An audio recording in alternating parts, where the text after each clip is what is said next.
Hello students.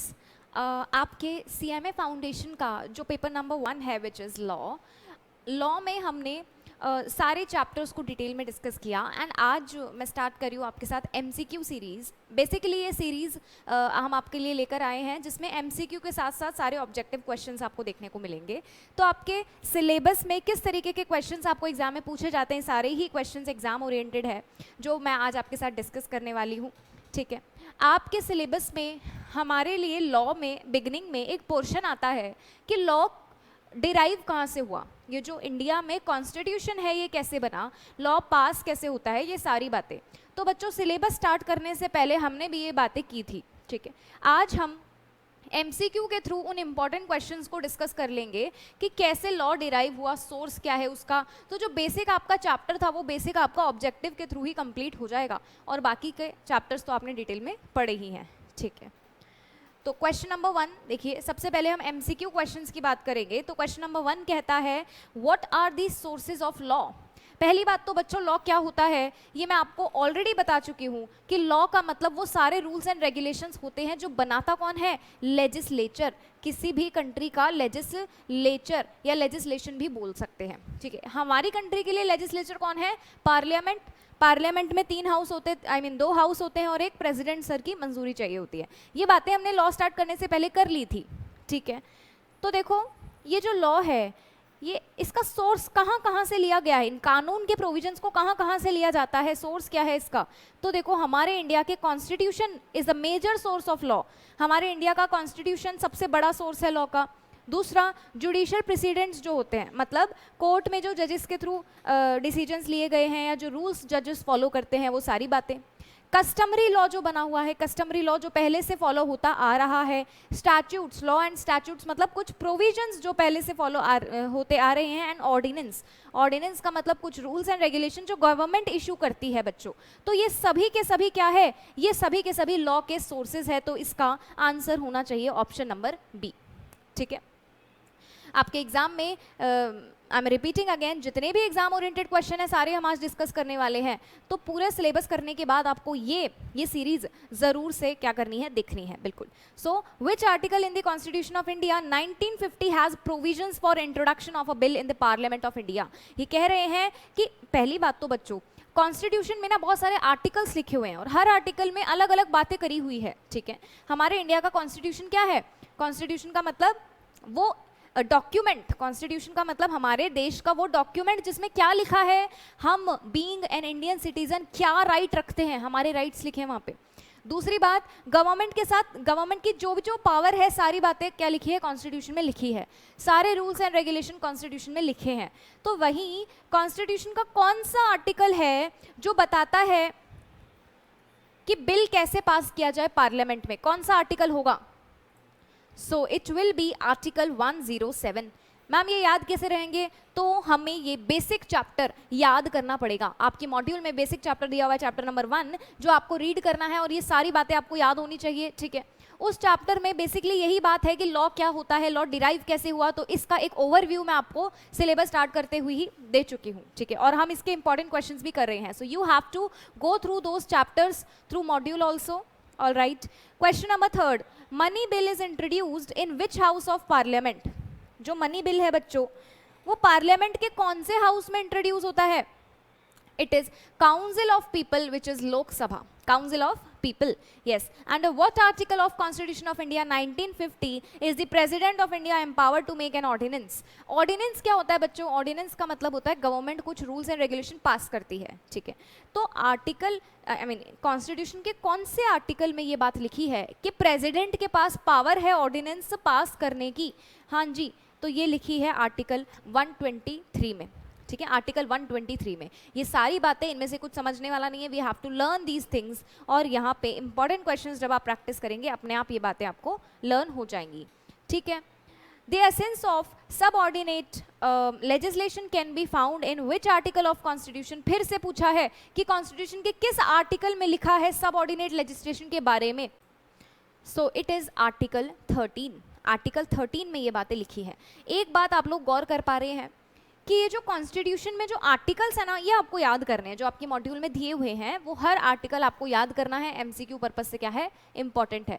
आपके basic वाला जो चैप्टर है चैप्टर 1, उसमें जितनी भी डेट्स दी हुई है वो आपको याद करनी है, जितने भी आर्टिकल्स दिए हैं वो आपको याद करने हैं, ठीक है। कौन कौन मेंबर होता है, कॉन्स्टिट्यूशन क्या होता है, वो चीज़ें आपको लर्न करनी है।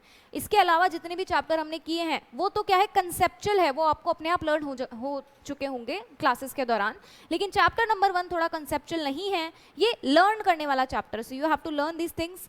When was the constitution of India passed by constituent assembly. बच्चों कॉन्स्टिट्यूएंट असेंबली क्या होती है, हमारे इंडिया का कॉन्स्टिट्यूशन किसी एक पर्सन ने नहीं बनाया, हालांकि एक पर्सन पढ़ते हैं हम, लेकिन उसमें बहुत सारे जनों का कंट्रीब्यूशन है। एक पूरी असेंबली क्रिएट की गई थी, बहुत सारे मेंबर्स थे उसमें, एक पूरी असेंबली ने मिलकर अपने क्या दिए थे, अपने पॉइंट ऑफ व्यू दिए थे, और फिर हालांकि उसका स्ट्रक्चर किसी एक ही पर्सन ने बनाया था। ओके, तो कॉन्स्टिट्यूएंट असेंबली वही असेंबली है जिसे बनाया गया था, जिसे फॉर्म किया गया था कॉन्स्टिट्यूशन बनाने के लिए। तो बताओ कि कॉन्स्टिट्यूएंट असेंबली ने कब इंडिया के कॉन्स्टिट्यूशन को पास किया। सो इट इज 26 नवंबर 1949। बच्चों इस दिन तो ये क्या हो गया था, कॉन्स्टिट्यूशन पास हो गया था। हालांकि ये हम पे लगना कब से स्टार्ट हुआ था, तो ये लगना स्टार्ट हुआ था 26 जनवरी, जिसे आज हम रिपब्लिक डे के नाम से भी जानते हैं, 26 जनवरी 1950। ठीक है, बनके तो रेडी हो गया था 26 नवंबर को, यानी कॉन्स्टिट्यूएंट असेंबली ने अपनी तरफ से तो इसको अप्रूव कर दिया था 26 नवंबर 1949 को, लेकिन हम लोगों के लिए ये कब आया था, 26 जनवरी 1950। ठीक है। Which is the highest court in India? तो ये तो सबको ही पता है, supreme court of India is the highest authority. Okay. Which article of the Constitution of India have the power to entertain? फिर से आपसे एक आर्टिकल पूछा जा रहा है बच्चों कि कौन सा आर्टिकल है जो बताता है कि पिटीशन, अगर आपके फंडामेंटल राइट्स का वॉयलेशन हुआ है, फंडामेंटल राइट क्या होते हैं, मौलिक अधिकार, है ना, मौलिक अधिकार आपके पास है, हर इंडिया के सिटीजन के लिए 6 मौलिक अधिकार होते हैं, 6 फंडामेंटल राइट्स। अगर एक भी राइट का वॉयलेशन हुआ, इस केस में आप पिटीशन फाइल कर सकते हो। पिटीशन मतलब अपने साथ हुए वॉयलेशन के खिलाफ आवाज उठा सकते हो, पिटीशन फाइल करना, राइट। तो ऑनलाइन एग्जाम के थ्रू टाइम पे तो आपने बहुत सुना होगा ये वर्ड पिटीशन। तो ये चीज कहाँ लिखी है कॉन्स्टिट्यूशन में, ये चीज लिखी है कॉन्स्टिट्यूशन के आर्टिकल 226 एंड 32 में। ठीक है। Which is the highest civil court in a district? ये क्वेश्चन बहुत ही ध्यान से करना, इसको सुन के हम क्या हो जाते हैं, बहुत ही ज्यादा ओवर एक्साइटेड हो जाते हैं एंड हाई कोर्ट करके आ जाते हैं। डिस्ट्रिक्ट पूछा है बच्चों, डिस्ट्रिक्ट, ठीक है, डिस्ट्रिक्ट पूछा है तो ये डिस्ट्रिक्ट कोर्ट होगा। विच आर्टिकल ऑफ कॉन्स्टिट्यूशन, फिर से आर्टिकल पूछ लिया, और ये कह रहा है कि इंडिया में लेजिस्लेचर के पास पावर है लॉ बनाने की। ये बात कॉन्स्टिट्यूशन के कौन से आर्टिकल में लिखी है, तो ये लिखी है आर्टिकल 245 में। ठीक है, so you have to learn all these articles.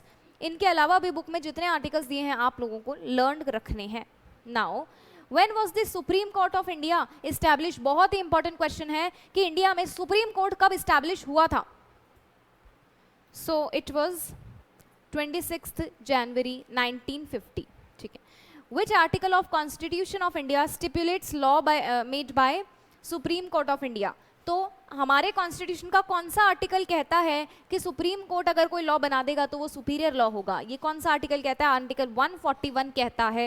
What is the schedule in constitution of India for separation of subject for legislature. मतलब हमारे कॉन्स्टिट्यूशन में ना बच्चों, जैसे आपकी बुक में बहुत सारे चैप्टर्स होते हैं पूरे सिलेबस को बाइफरकेट करने के लिए, वैसे ही हमारे कॉन्स्टिट्यूशन में बहुत सारे आर्टिकल्स है, साथ ही साथ बहुत सारे स्केड्यूल्स भी है।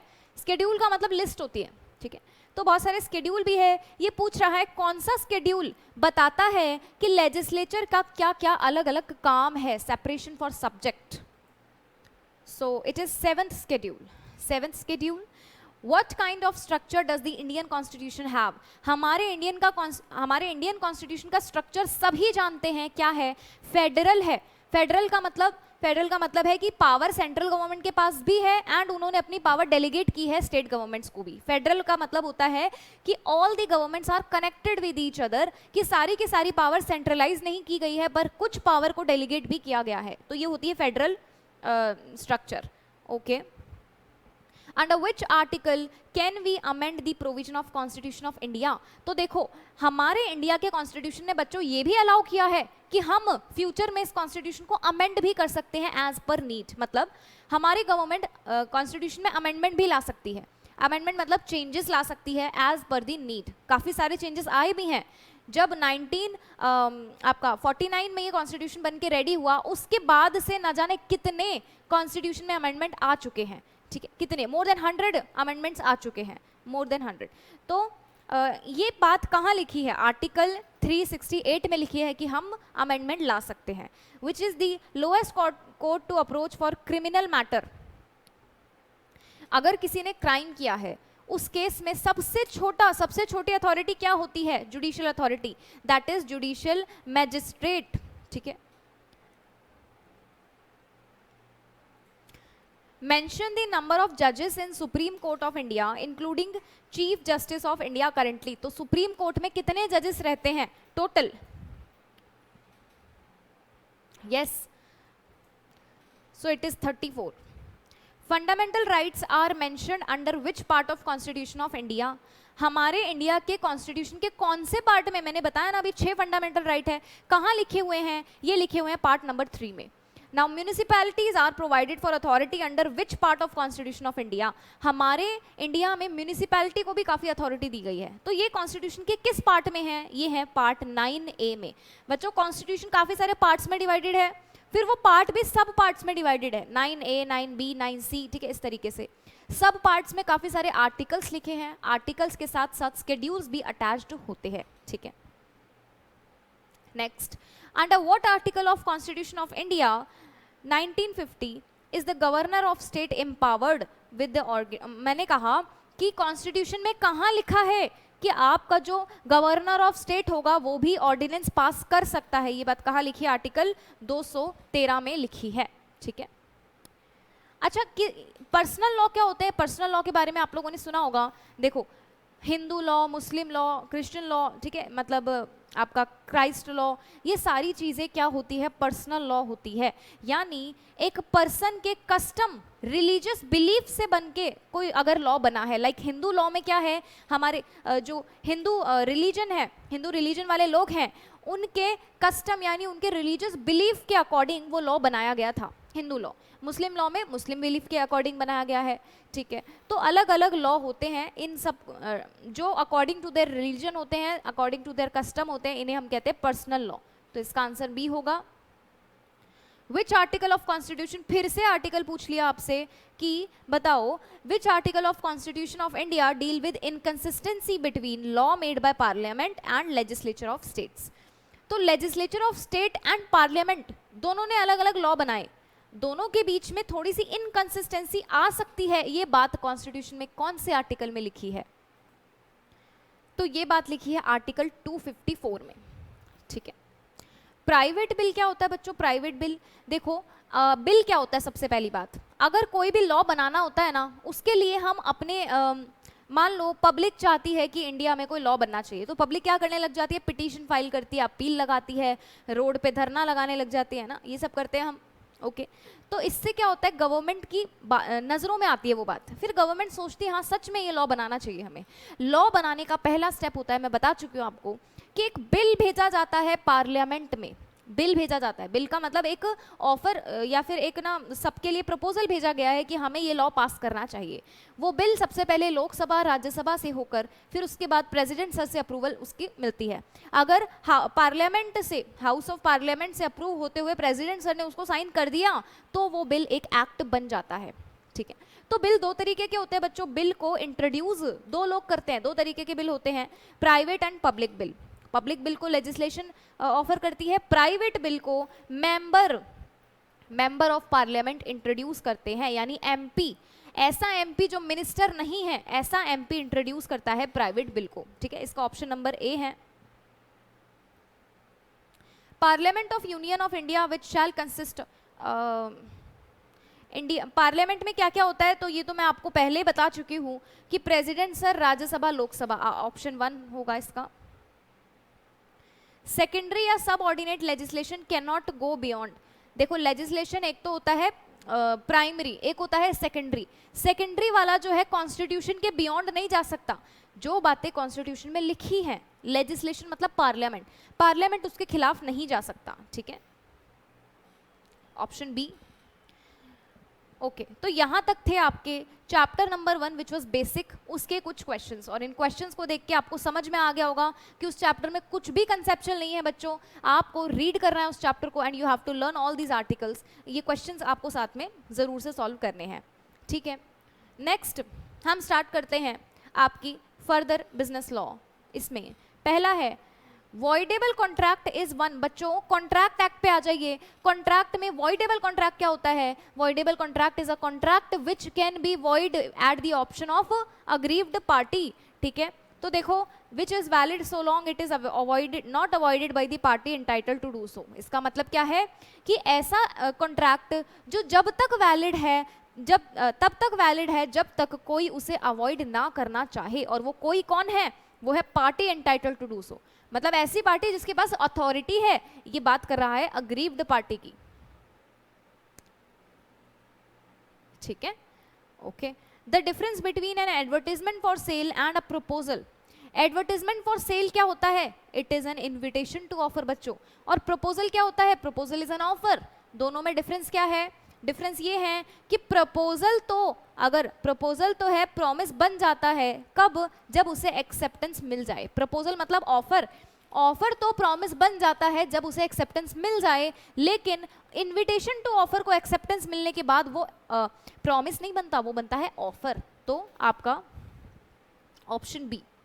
In a book depot, a catalog of books enlisting the price of each book and specifying the place where the particular book is available is।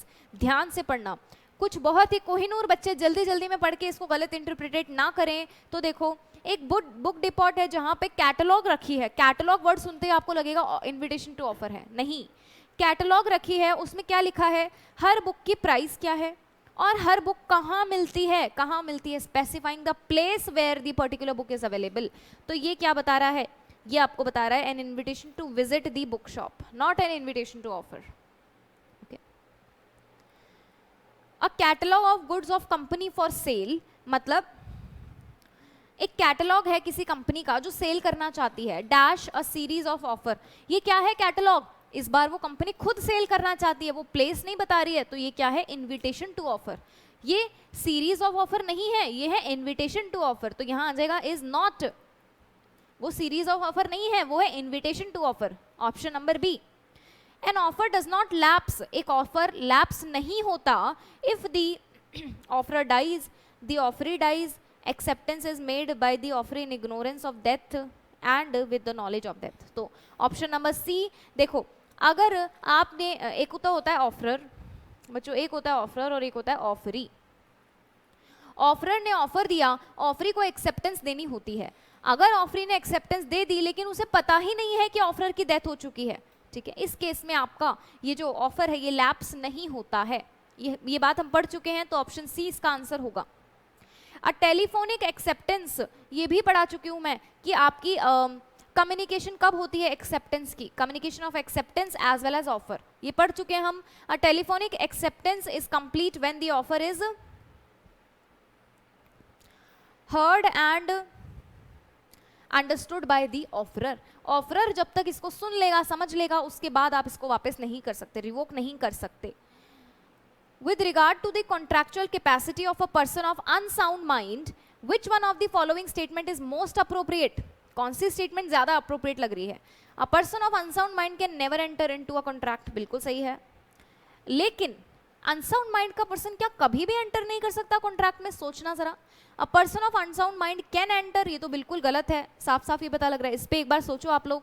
A person who is usually of unsound mind can contract when he is at the time of entering into a contract of sound mind। ये देखिए, ये कह रहा है कि एक unsound mind का person अगर साउंड माइंड में है तो वो कॉन्ट्रैक्ट बना सकता है, और अगर अनसाउंड माइंड में है तो कॉन्ट्रैक्ट नहीं बना सकता। तो ये वाला स्टेटमेंट बिल्कुल करेक्ट है, बिकॉज अनसाउंड माइंड का मतलब क्या होता है बच्चों? या तो वो ल्यूनैटिक होगा, या वो इडियट होगा, या वो ड्रंकन होगा, ठीक है। तो ल्यूनैटिक एंड ड्रंकन के केस में उसको टेम्परेरी डिसेबल होता है, वो परमानेंट नहीं होता, इसलिए यहाँ पे नेवर वर्ड तो आना ही नहीं चाहिए, ठीक है। While obtaining the consent of promisee, तो एक होता है प्रोमिसर, एक होता है प्रोमिसी, ठीक है। प्रोमिसी इज द पर्सन जो एक्सेप्टेंस देता है। Keeping silence by promisor when he has a duty to speak, याद आया बच्चों? Silent doesn't amount to fraud because caveat emptor लगता है, लेकिन इसके कुछ एक्सेप्शंस थे। एक्सेप्शंस क्या थे कि जब मैटर क्या हो, ट्रस्टवर्दी मैटर हो, या फिर जब सेलर की ड्यूटी हो क्या करना, स्पीक करना, बताना। तो where he has the duty to speak, इस केस में इसको हम क्या बोलते हैं, फ्रॉड बोलते हैं, because silence amounts to fraud when there is a duty to speak and you are silent. A एक पर्सन है जिसने सुसाइड करने की धमकी दी है अपनी वाइफ को, और क्या बोला है कि जब तक तुम इस सेल डीड पे साइन नहीं करती, अपने भाई के साथ ये जो सेल डीड तुमने बनाई है, अग्रीमेंट बनाया है, इसमें मंजूरी नहीं देती, मैं क्या कर लूंगा, सुसाइड कर लूंगा। ठीक है, आपने क्या कराया, किसी से एक्सेप्टेंस ली है, जिस एक्सेप्टेंस कैसे ली है, थ्रेटन करके। ठीक है, threat to suicide amounts to coercion, बच्चों इसको कोअर्जन बोलते हैं। तो ये क्या किया है आपने, कॉन्ट्रैक्ट को वॉइडेबल बना दिया है due to coercion. Contract which is vitiated by undue influence is declared as which one of the following. एक कॉन्ट्रैक्ट जो अनड्यू इन्फ्लुएंस का शिकार बन चुका है, ऐसा कॉन्ट्रैक्ट क्या होता है, voidable at the option of aggrieved party. ठीक है, कंसीडर द फॉलोइंग। देखो, एक्टिव कंसीलमेंट, हमें क्या बताना है कि कौन सी स्टेटमेंट ट्रू है, नहीं, मिलते जुलते स्टेटमेंट्स। तो देखो, active concealment of fact, promise made without any intention of performing it, breach of duty which gains an advantage to the person committing it, and inducing mistake as to subject matter. तो बच्चों ये वाला sentence तो ना, ये वाला sentence कह रहा है मिस्टेक के बारे में। ठीक है,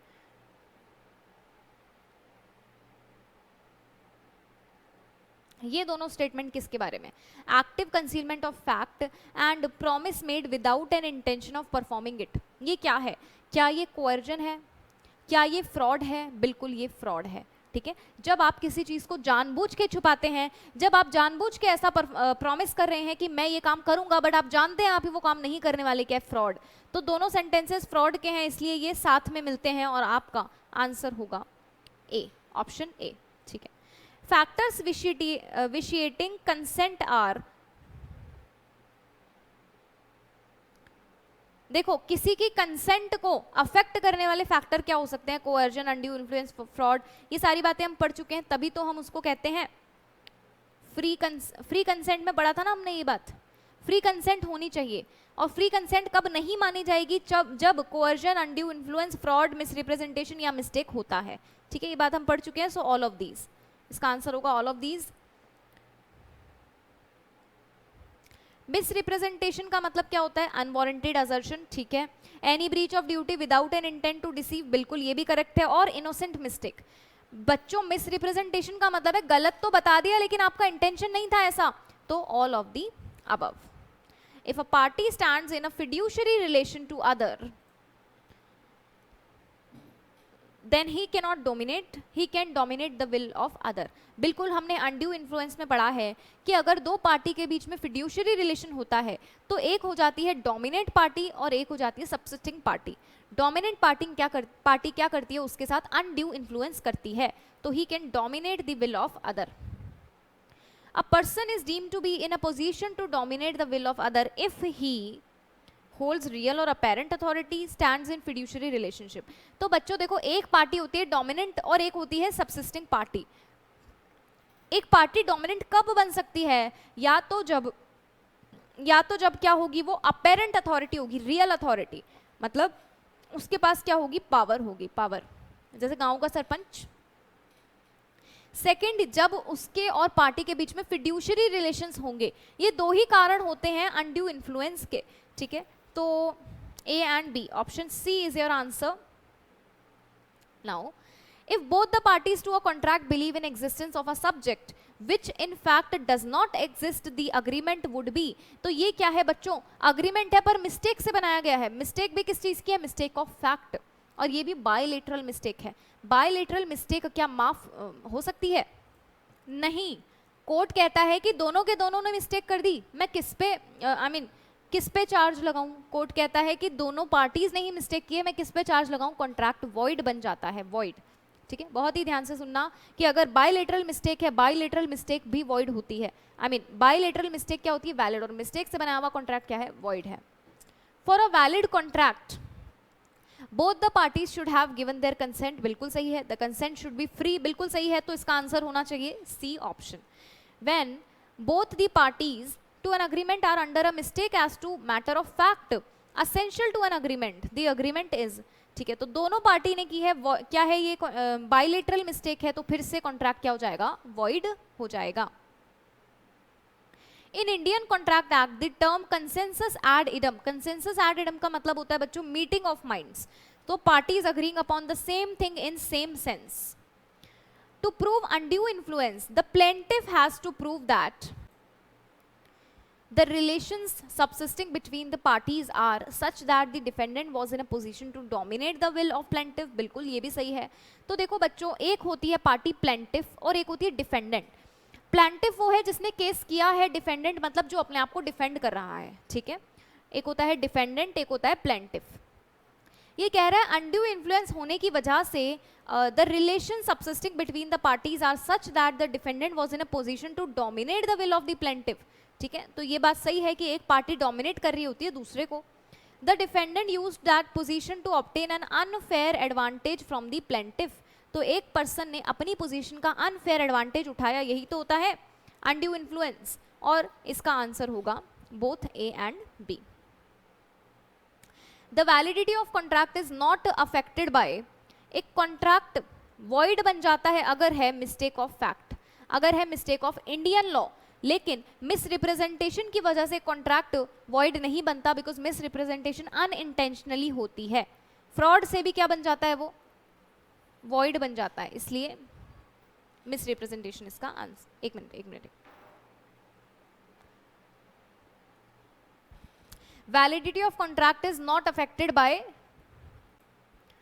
मिस्टेक ऑफ इंडियन लॉ होना चाहिए, बिकॉज देखो मिस्टेक ऑफ लॉ बच्चों दो तरीके की होती थी. ठीक है, दो तरीके की. कौन सी, mistake of foreign law and mistake of Indian law. Foreign law की जो मिस्टेक होती है ना, वो माफ करी जा सकती है, बिकॉज हम ये मानते हैं कि हर एक नागरिक को जरूरी नहीं है हर कंट्री के लॉ की नॉलेज हो, तो दैट इज एक्सक्यूजेबल. पर इंडियन लॉ की मिस्टेक एक्सक्यूजेबल नहीं है, और ये मिस्टेक क्या होती है ये मिस्टेक बिल्कुल वैलिड होती है, और इस केस में कॉन्ट्रैक्ट की वैलिडिटी अफेक्ट नहीं होती. ठीक है. Unlawful agreements, unlawful agreements comprise, unlawful agreements कैसे होते हैं, इलीगल अग्रीमेंट्स. सारे इलीगल अग्रीमेंट्स क्या है, अनलॉफुल है, बिल्कुल सही. इमोरल अग्रीमेंट्स भी अनलॉफुल है, बिल्कुल सही. Agreements opposed to public policy भी अनलॉफुल है, तो इसका मतलब सारे के सारे. ठीक है. The exceptions to the rule that an agreement in restraint of trade is void are contained in, ये बातें कहाँ लिखी है कि agreement in restraint to trade क्या होता है, वॉइड होता है, क्योंकि किसी को भी ट्रेड करने से हम रोक नहीं सकते, ये उसका फंडामेंटल राइट है. तो ये बात कहाँ लिखी है, ये बात लिखी है section 27 of contract act only. A contract to trade with an enemy, enemy के साथ अगर आप कॉन्ट्रैक्ट बनाते हैं, तो मैंने पढ़ाया आपको इंडियन एलियन एनिमी क्या होते हैं, हमारे पर्सन डिस्क्वालिफाइड बाय लॉ. ठीक है, तो ये अग्रीमेंट, ऐसे अग्रीमेंट क्या होते हैं, अपोज टू पब्लिक पॉलिसी. ना तो ये इमोरल है, ना ये वैलिड है, ना ये इन्फोर्सिबल है, तो डेफिनेटली क्या है, opposed to public policy. An agreement will be unlawful, एक अग्रीमेंट अनलॉफुल बन जाएगा अगर वहां पे कंसेंट नहीं होगी. नो, अगर कंसेंट फ्रीली नहीं होगी, इस पे सोच सकते हैं हम. अगर कंसिडरेशन ना हो, देखो अगर फ्री कंसेंट नहीं है, इसका मतलब जरूरी थोड़ी ना है कि कोअर्जन ही किया हो. फ्रॉड भी हो सकता है, मिस्टेक भी हो सकती है, मिसरिप्रेजेंटेशन भी हो सकती है, या फिर अनड्यू इन्फ्लुएंस भी हो सकता है, कुछ भी हो सकता है ना. ठीक है, तो consent is not free, is not your option. It is the object is forbidden by law. ऐसा काम कर रहे हो जो लॉ में मना किया गया है, तो ये क्या होगा, अनलॉफुल काम. ठीक है. वेजरिंग अग्रीमेंट्स, वेजरिंग अग्रीमेंट्स क्या होते थे, कंटिंजेंट अग्रीमेंट्स. तो in wagering agreement both the parties win, both the parties lose. Wagering agreements क्या होते हैं, जहां अंदाजा लगाया जाता है कि अगर फ्यूचर में ये इवेंट हो गया तो फिर हम ऐसा करेंगे, यानी ये होते हैं कंटिंजेंट कॉन्ट्रैक्ट्स, कंटिंजेंट अग्रीमेंट्स. यहाँ पे एक पार्टी तो जीतती है और दूसरी पार्टी हारती है, तो one party wins and the other loses. Which one of the following statements are correct? Void agreements are always illegal.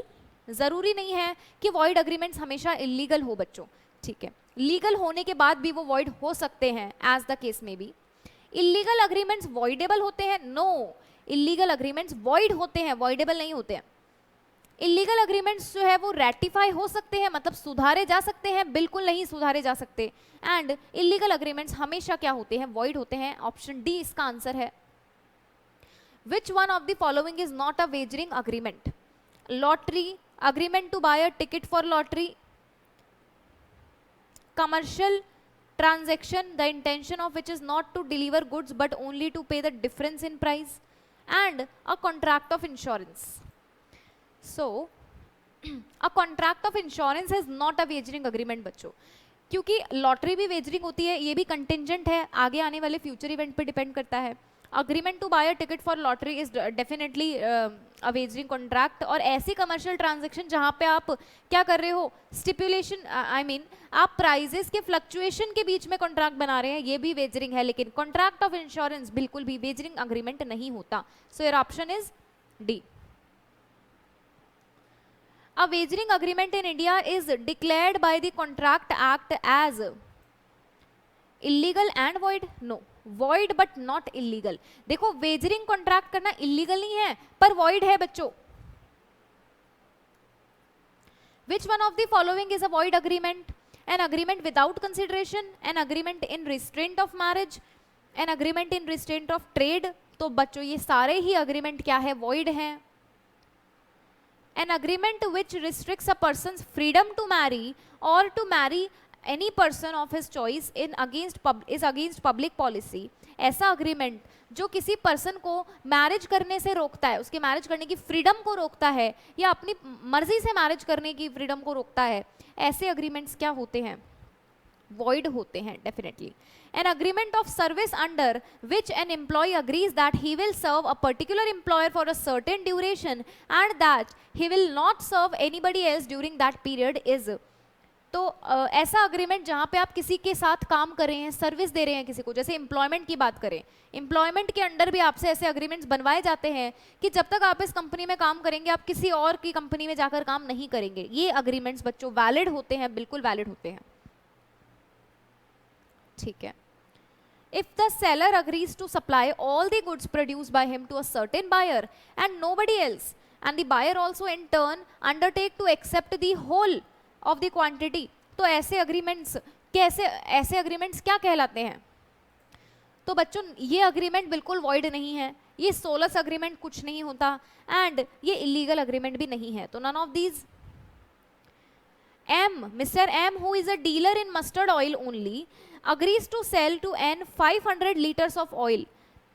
एक पर्सन जो सिर्फ मस्टर्ड ऑयल ही बेचता है, उसने N के साथ अग्रीमेंट बनाया कि मैं उसे 500 लीटर ऑयल बेचूंगा। ये क्या है? डेफिनेटली ये एक वैलिड कॉन्ट्रैक्ट है, इसमें कुछ भी गलत नहीं है। A एंड B अग्री करते हैं कि A जो है 1000 रुपए पे करेगा B को, और B बाद में क्या करेगा, उसके लिए या तो राइस देगा या फिर स्मगल्ड ओपियम। ठीक है, मतलब स्मगल्ड गुड्स उसे बेचेगा या फिर राइस देगा। In this case first agreement, पहला अग्रीमेंट तो वॉइड है, दूसरा वॉइडेबल। चलो बाकी के सारे ऑप्शंस पढ़ते हैं। First is voidable and the second is void. First is valid and second is void, and first is void and second is valid. तो देखो पहला अग्रीमेंट क्या है? पहला अग्रीमेंट है कि 1000 रुपए के बदले राइस देना। दूसरा अग्रीमेंट है 1000 रुपए के बदले स्मगल्ड गुड्स देना। तो डेफिनेटली पहला वाला तो वैलिड है बच्चों, और दूसरा वाला क्या है? वॉइड। तो इसका मतलब सी आपका आंसर होगा। Okay. An agreement in which A agrees to sell to B 100 ton of oil। A ने B को कहा मैं तुम्हें 100 टन बेचूंगा ऑयल के। There is nothing whatever to show that what kind of oil was intended। ऐसा बिल्कुल भी decide नहीं किया दोनों ही पार्टीज ने कि कौन सा ऑयल बेचा जाएगा। ये अग्रीमेंट क्या है? यस, ये अग्रीमेंट क्या कहलाएगा ऐसा? तो यहाँ पे क्या है? कंसेंसस एड इडम नहीं है। और मैंने कहा कि जब भी किसी कॉन्ट्रैक्ट में 10 एसेंशियल्स में से एक भी एसेंशियल मिसिंग होगा, ठीक है, एक भी एसेंशियल मिसिंग होगा तो वो क्या कहलाएंगे? वॉइड कॉन्ट्रैक्ट्स कहलाएंगे। यानी ये कॉन्ट्रैक्ट क्या है? वॉइड है। और किस लिए? क्योंकि अनसर्टेनिटी है यहाँ पे। A agree to sell to B my white horse for ए कहता है मैं तुम्हें अपना व्हाइट हॉर्स बेचूंगा 500 रुपए में या 1000 रुपीज में, there is nothing to show which of the two prizes was to be given. यहाँ पे बिल्कुल भी ऐसा उन्होंने डिसाइड नहीं किया कि 500 होगा कि 1000, कुछ भी डिसाइडेड नहीं है। तो ऐसे अग्रीमेंट्स भी क्या होंगे बच्चों, वॉइड होंगे, void for uncertainty. Agreements between husband and wife living in a friendly environment. अच्छा, ऐसे अग्रीमेंट्स जो हस्बैंड और वाइफ के बीच में होते हैं out of love, out of care, out of affection, तो ऐसे अग्रीमेंट्स कौन से होते हैं बच्चों? ये वैलिड कॉन्ट्रैक्ट्स नहीं है बिकॉज लीगल रिलेशन नहीं है यहाँ पे, ठीक है। वॉइड भी नहीं है, ये होते हैं डोमेस्टिक अरेंजमेंट्स। डोमेस्टिक अरेंजमेंट्स मतलब घरेलू अग्रीमेंट्स। अब ए ने प्रॉमिस किया है to marry none else than Miss B. A ने बी को प्रॉमिस किया कि मैं तुम्हारे अलावा किसी से मैरिज नहीं करूंगा एंड इन डिफॉल्ट टू पे हर अ सम ऑफ 1000, और अगर मैंने ऐसा किया तो मैं तुम्हें 1000 रुपीज दूंगा। Subsequently A married Miss C and Miss B sued for recovery of 1000। बाद में ए ने सी से शादी कर ली एंड बी जो है अब बदले में 1000 रुपए मांगती है। बताओ, इस तरीके के कॉन्ट्रैक्ट्स वॉइड होंगे बच्चों, क्योंकि अग्रीमेंट टू रिस्ट्रेड इन मैरिज क्या होते हैं, वॉइड होते हैं। ए प्रॉमिस टू बी, ए ने बी को प्रॉमिस किया कि मैं आपको 100 रुपीज पे करूंगा अगर कल बारिश हुई तो। कुछ याद आया? कंटिंजेंट कॉन्ट्रैक्ट है ये, ठीक है। बी ने प्रॉमिस किया ए को कि मैं तुम्हें 100 रुपीज दूंगा कल बारिश नहीं आई तो, ठीक है। ऐसे अग्रीमेंट्स क्या होंगे? ऐसे अग्रीमेंट वेजरिंग अग्रीमेंट होते हैं, यानी कंटिंजेंट का पार्ट। पी ने बी से engagement, no, P engages B to kill C. Okay, P ने बी से कॉन्ट्रैक्ट बनाया, अग्रीमेंट बनाया कि तुम्हें सी को मारना है एंड बोरोज 100 फ्रॉम डी। तो देखो क्या हो रहा है यहाँ पे, एक कॉन्ट्रैक्ट तो बन रहा है पी एंड डी के बीच में, एक बन रहा है पी एंड बी के बीच में। पी ने डी से क्या लिया है, लोन लिया है। किस लिए? ताकि वो बी को पेमेंट कर सके। बी से वो क्या काम करवा रहा है, सी का मर्डर करवा रहा है, ठीक है। यानी एक कॉन्ट्रैक्ट को पूरा करने के लिए दूसरा कॉन्ट्रैक्ट किया जा रहा है, दिस इज कोलेटरल कॉन्ट्रैक्ट।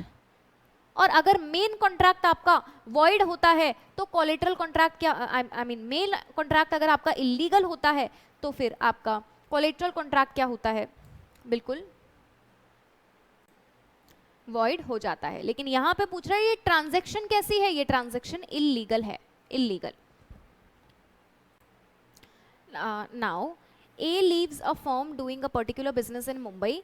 तो ए जो है वो मुंबई में कोई पर्टिकुलर बिजनेस कर रहे हैं and he agrees with the other partner of the firm not to start a similar business as that of the firm in and around Mumbai for 3 years। So the agreement is, देखो A जो है वो मुंबई में एक particular business कर रहा था जो अब वो छोड़ चुका है, और अब वो अदर पार्टनर के साथ मिलके अग्री करता है कि not to start a similar business as that of firm in and around Mumbai for 3 years। बाकी के पार्टनर के साथ वो अग्रीमेंट कर रहा है कि 3 साल तक वो ना तो मुंबई में कोई भी काम नहीं करेगा सिमिलर बिजनेस का, और मुंबई के आसपास भी नहीं करेगा। ऐसे अग्रीमेंट्स क्या है, agreement in restraint of trade, और ऐसे अग्रीमेंट्स वॉइड होते हैं बच्चों, void. A, while filing up the insurance application form, states his age 25, believing it to be true। तो A को लगता था कि वो 25 साल का है, उसने फॉर्म में 25 साल लिख दिया। His actual age was 27. The life insurance company issued a policy in favor charging a lower premium than what it should have charged if the actual age has been given। तो life insurance company ने 25 की as मानकर कम premium charge किया, जबकि उसकी as क्या थी, 27 थी। इसे हम क्या बोलते हैं, इसे हम बोलते हैं मिस रिप्रेजेंटेशन। जब आपने अनइंटेंशनली, बिना जानबूझ के आपने क्या किया, बिना जाने आपने कोई मिस्टेक कर दी। ये मिस्टेक ऑफ फैक्ट है कि ये मिस्टेक ऑफ कि ये मिस रिप्रेजेंटेशन है। हाँ, तो ये है mistake, this is misrepresentation, ठीक है। Now B having discovered a vein of ore on the estate of A, मतलब ए के रेजिडेंस पे बी को क्या मिला, एक वेन ऑफ और मिला है, and adopts mean to conceal and doesn't conceal the existence of or from A owing to as ignorance B is enable to buy the estate at a low price. तो देखो B ने क्या discover किया है कि ए का कोई estate exist करता है। अब बी क्या है, उसे छुपा के ए से ले भी सकता है, और बी ने वही किया। ए की इग्नोरेंस में बी ने उस एस्टेट को बाय कर लिया। ऐसे कॉन्ट्रैक्ट्स जहां पे आप क्या कर रहे हो, किसी सामने वाली पार्टी को चीट कर रहे हो, ऐसा कॉन्ट्रैक्ट है voidable at the option of aggrieved party, यानी ए के नजरों में क्या है, ये वॉइडेबल है। ठीक है,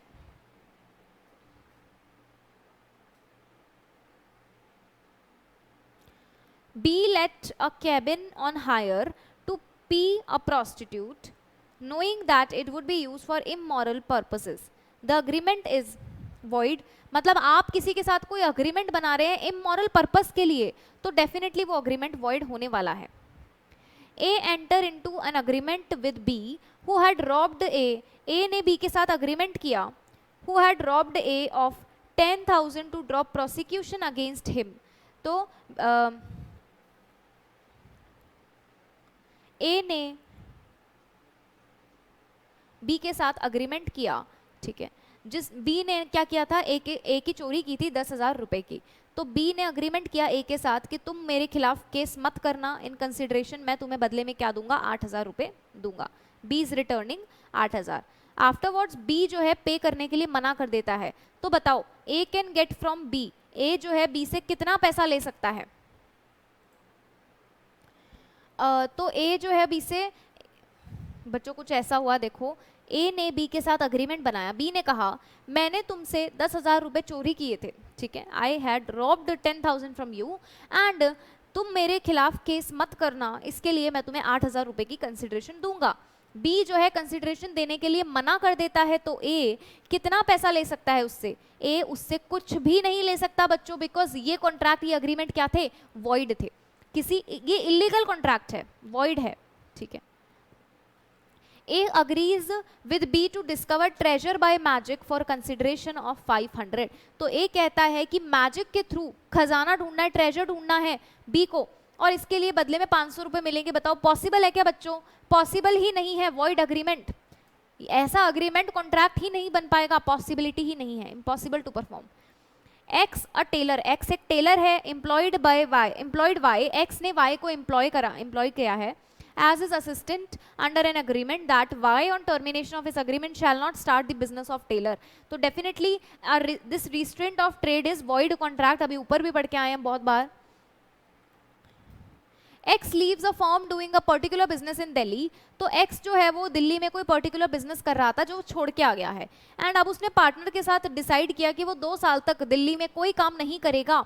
क्या है ये बच्चों? ये है एक, इसमें क्या लिखा है, not to start a similar business as that of the firm. देखो सिमिलर बिजनेस नहीं करने का अग्रीमेंट वैलिड होता है, लेकिन कोई भी काम नहीं करेगा, this is not valid. Similar business नहीं करना है तो ये एक वैलिड कॉन्ट्रैक्ट है, वैलिड अग्रीमेंट है। X promises to supply Y 1 tola of gold brought from the sun, ठीक है, एक्स ने वाई को प्रॉमिस किया है कि मैं तुमसे तुम्हें 1 तोला दूंगा गोल्ड का, ठीक है। बताओ ये कॉन्ट्रैक्ट क्या होगा? एक ये जो गोल्ड है ये इसने कहाँ से लिया था? सन से लिया था। बताओ पॉसिबल है क्या ये चीज? नहीं है ये पॉसिबल, ये वॉइड अग्रीमेंट है, झूठे फैक्ट्स हैं, void agreement. A promises B not to carry on similar business as that of B if B pays him a certain amount. तो ये क्या है अग्रीमेंट? ये है आपका कंपटीशन अवॉइडेंस का अग्रीमेंट। मतलब A कहता है तुम मेरे बिजनेस जैसा बिजनेस मत करना, ठीक है, मैं तुम्हें क्या करूंगा, B कहता है तुम मेरे बिजनेस जैसा बिजनेस मत करना, मैं तुम्हें एक कंसिडरेशन पे करूंगा। B pays the money but A continues to carry on the business. तो बताओ A जो है मना करने के बाद भी वो बिजनेस कैरी ऑन करता है, तो B क्या कर सकता है? B कुछ भी नहीं कर सकता, बिकॉज हम किसी को उसकी मर्जी का बिजनेस करने से रोक नहीं सकते। Agreement in restraint of trade जो होते हैं वॉइड होते हैं, इसलिए B अब कुछ नहीं कर सकता। तो ऐसे अग्रीमेंट करने हैं तो अपने रिस्क पे करो, अदरवाइज ये लॉ की नजरों में इन्फोर्सिबल नहीं होते, ठीक है। A purchases B's business. A ने B का बिजनेस परचेज कर लिया of selling neckties in Delhi, selling neckties in Delhi, मतलब दिल्ली में नेकटाइज बेचने का जो बिजनेस था B का, A ने परचेज कर लिया। Now A can restrain B from, A जो है B को मना कर सकता है doing the business of selling neckties again in his life, doing any business in Delhi, या doing the business of selling neckties in Delhi for a limited period. तो वो उसको कभी भी लाइफ टाइम के लिए मना नहीं कर सकता बिजनेस करने के लिए, वो उसको कोई भी काम करने के लिए मना नहीं कर सकता, लेकिन वो एक लिमिटेड पीरियड ऑफ टाइम के लिए मना कर सकता है। तो आंसर होगा इसका सी। ए ने प्रॉमिस किया बी को, ए ने प्रॉमिस किया बी को to marry B and none else and promised her to pay. इस ए ने कहा बी मैं तुमसे ही मैरिज करूंगा और मैं तुम्हें कह रहा है promise her to pay sum of 5000 in addition to what he gets from the other party if he marries someone else. तो ये कह रहा है कि अगर मैंने किसी और से शादी की तो मैं तुम्हें 5000 रुपए का कंपनसेशन दूंगा। नाउ ए ने सी से शादी कर ली और उसे 10,000 मिला फ्रॉम सी, सी से उसे 10,000 मिले, बी कैन गेट फ्रॉम ए। बताओ बी कितना पैसा ए से चार्ज कर सकता है? आंसर होगा nothing, because agreement in restraint of marriage are also void, और ऐसे अग्रीमेंट्स को लॉ इन्फोर्सिबल नहीं मानता, इसलिए जो है बी कुछ भी रिकवर नहीं कर सकता ए से। A promised B to obtain an employment for him in a public office। तो A ने प्रॉमिस किया B से कि मैं तुम्हारे लिए जॉब ढूंढूंगा पब्लिक ऑफिस में। B promised to pay 2,000 to A for this। तो B ने है B gets a job through A but refuses to pay the money। A ने B को जॉब तो दिला दी पर B उसे पैसे नहीं दे रहा है। अब क्या करेंगे? बी क्या ए क्या कर सकता है? ए कैन चैलेंज बीज appointment on the ground of non payment of money. क्या ए उसकी जॉब छुड़वा सकता है या उसे स्यू कर सकता है 2000 के लिए? नहीं, वो कुछ भी नहीं कर सकता, बिकॉज ये क्या है? Agreement in restraint of trade है। ठीक है, तो दिस इज वॉइड एंड आप कुछ नहीं कर सकते। अब ए कौन है? एक हिंदू है। he was already married with a living wife जिसका नाम है बी। तो ए और बी हस्बैंड वाइफ है। Enters into a marriage agreement with a widow of 30 years of age. A जो है एक विडो के साथ मैरिज अग्रीमेंट बना लेता है जिसकी उम्र क्या है? 30 साल। ठीक है, ये अग्रीमेंट क्या होगा? वॉइड होगा क्योंकि ये पब्लिक पॉलिसी के खिलाफ है। वैलिड होगा क्योंकि ये दोनों पार्टीज की मर्जी से हो रहा है। वॉइडेबल होगा बिकॉज यहाँ पे बी की कंसेंट नहीं है, या फिर ये वॉइड होगा क्योंकि लॉ ने मना किया है। खासकर हिंदू लॉ में ये काम मना किया गया है, पर्सनल लॉ में ये काम अलाउड नहीं है। किसी पर्सन के अगर पर्सनल लॉ में कोई काम अलाउड नहीं है तो वो भी क्या होता है? वॉइड होता है। ठीक है, ओके है यहाँ तक? चलिए, Rajiv entered into a contract with Lata to marry her on a fixed date. Rajiv Lata के साथ एक कॉन्ट्रैक्ट बनाते हैं कि एक फिक्स डेट पे हम क्या करेंगे? मैरिज करेंगे। And however before the marriage date Rajiv went mad. शादी से पहले राजीव क्या हो जाते हैं? मैड हो जाते हैं। With reference to the Indian contract act बताओ कि उसका वैलिड रिस्पॉन्स क्या होगा? Lata can marry till Rajiv die. The executor of Rajiv can enforce the contract against Lata. तो देखो, जो लता है, राजीव जब तक उसकी डेथ नहीं हो जाती लता शादी नहीं कर सकती, ऐसा कुछ नहीं है।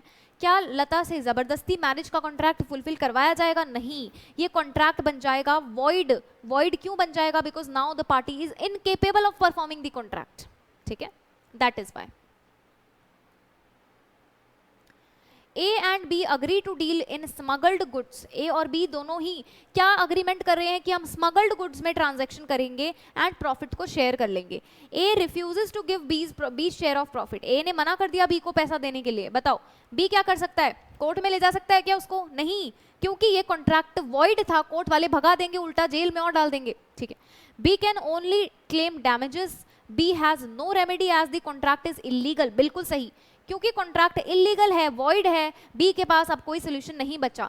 तो अगर कोई इलीगल या वॉइड अग्रीमेंट्स कर रहे हैं तो अपने रिस्क पर करिए, पकड़े गए तो वैसे भी फंसेंगे, और अगर कंपनसेशन नहीं मिला तो आप कुछ नहीं कर पाएंगे। Now A and B agree that law of limitation shall not apply to them. A और बी क्या है? अग्री करते हैं कि हम पे लॉ ऑफ लिमिटेशन नहीं लगेगा। अ डेप्ट become time barred and A refuses to pay the amount. मतलब इन्होंने डेप्ट लिया था कहीं से और वो डेप्ट अब टाइम बार्ड बन चुका है, मतलब अब टाइम बीत चुका है उसे पे करने का। ए ने मना कर दिया पे करने के लिए। Can be recover the amount under the terms of contract. क्या बी अपना लोन का पैसा रिकवर कर सकता है? तो बच्चों नहीं कर सकता, क्योंकि अग्रीमेंट जो है सेक्शन 23 में आता है, ये होते हैं आपके टाइम बार्ड अग्रीमेंट्स और ये वॉइड होते हैं। ए बोरो 5000 फ्रॉम बी। ए ने बी से 5000 रुपए बोरो किए हैं ताकि वो रिवॉल्वर खरीद सके और सी को शूट कर सके, ठीक है, उसका पर्पस क्या है, अनलॉफुल है। तो क्या बी रिकवर कर सकता है अपना लोन 5,000 का?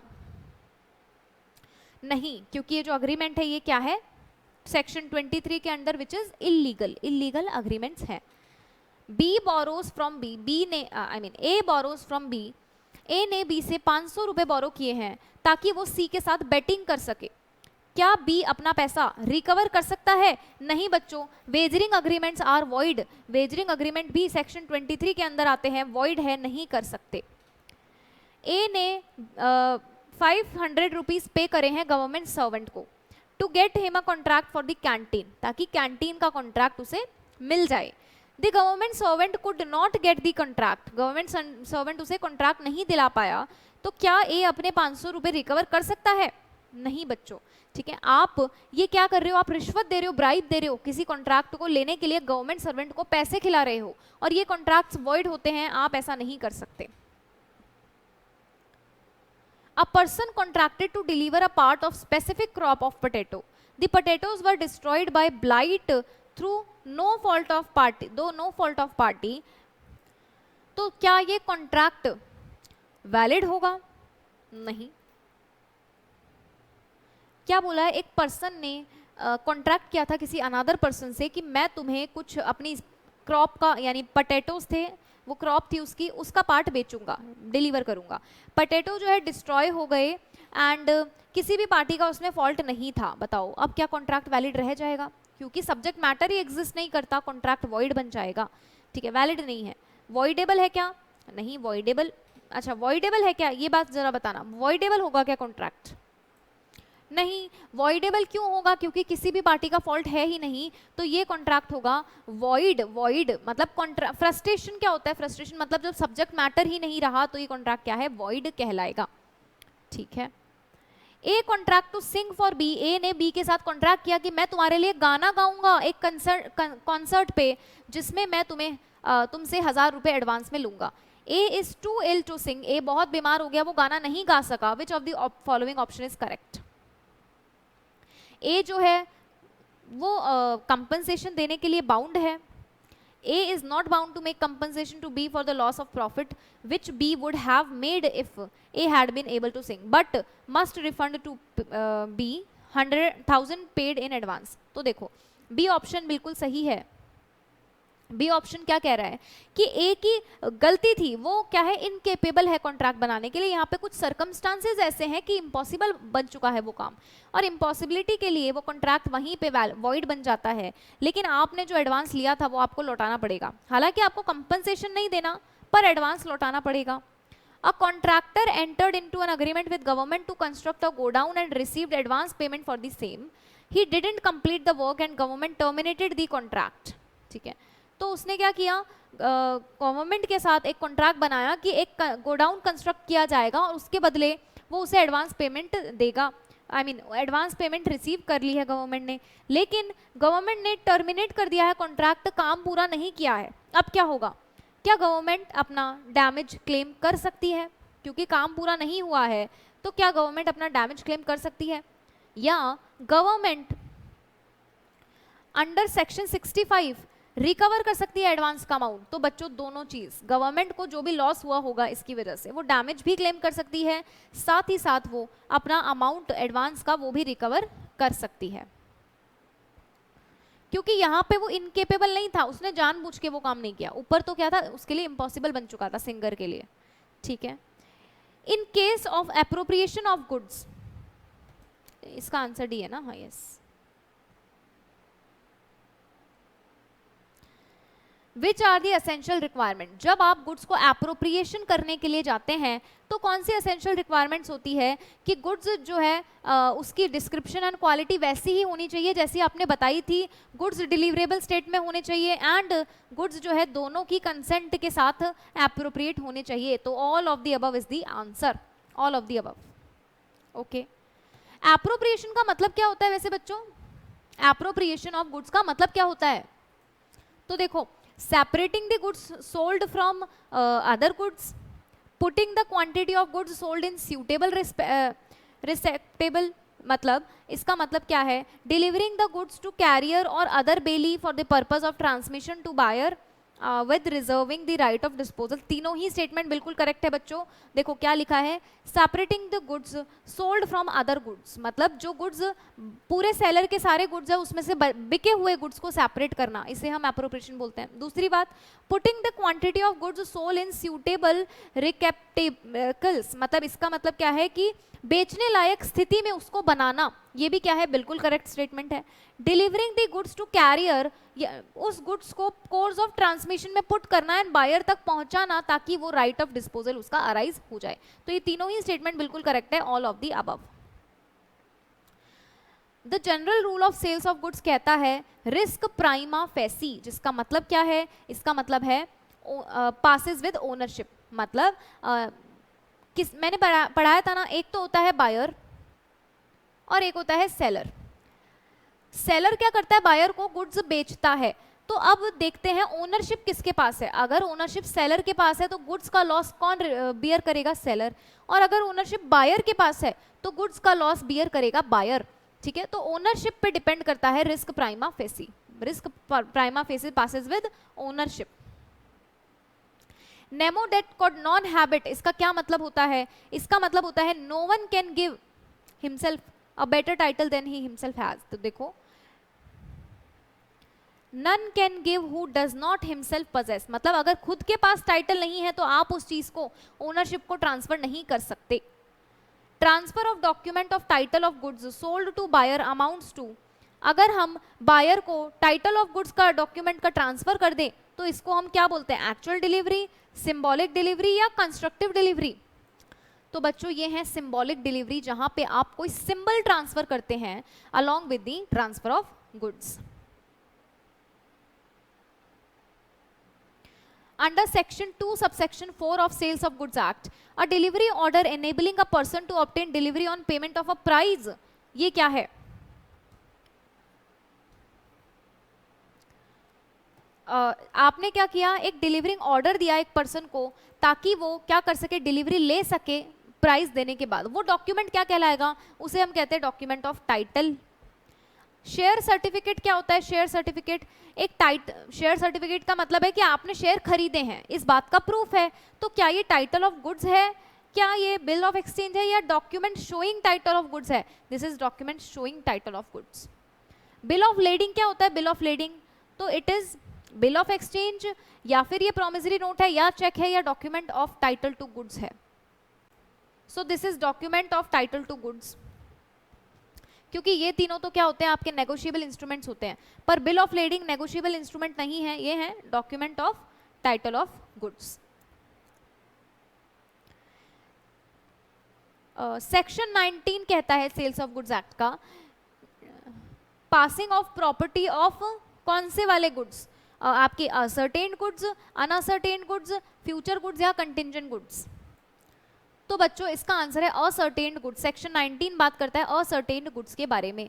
Voluntary transfer of possession from one person to another, एक पर्सन को हमने अपनी मर्जी से पोजेशन ट्रांसफर किया है, इसको क्या बोलते हैं, डिलीवरी करना। बच्चों यहाँ पे टाइटल ट्रांसफर नहीं हुआ है, अदरवाइज ओनरशिप इसका आंसर होता।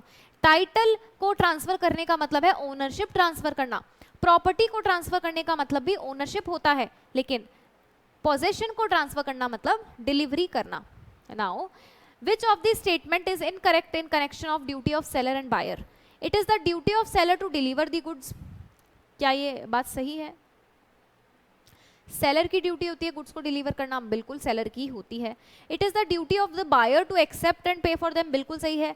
It is not the duty of seller to deliver the goods, ये बात गलत है। And it is the duty of buyer to take the delivery of goods. ठीक है, तो सी आपका पॉइंट जो है वो यहाँ पे मिस्टेक है, उसमें इनकरेक्ट है।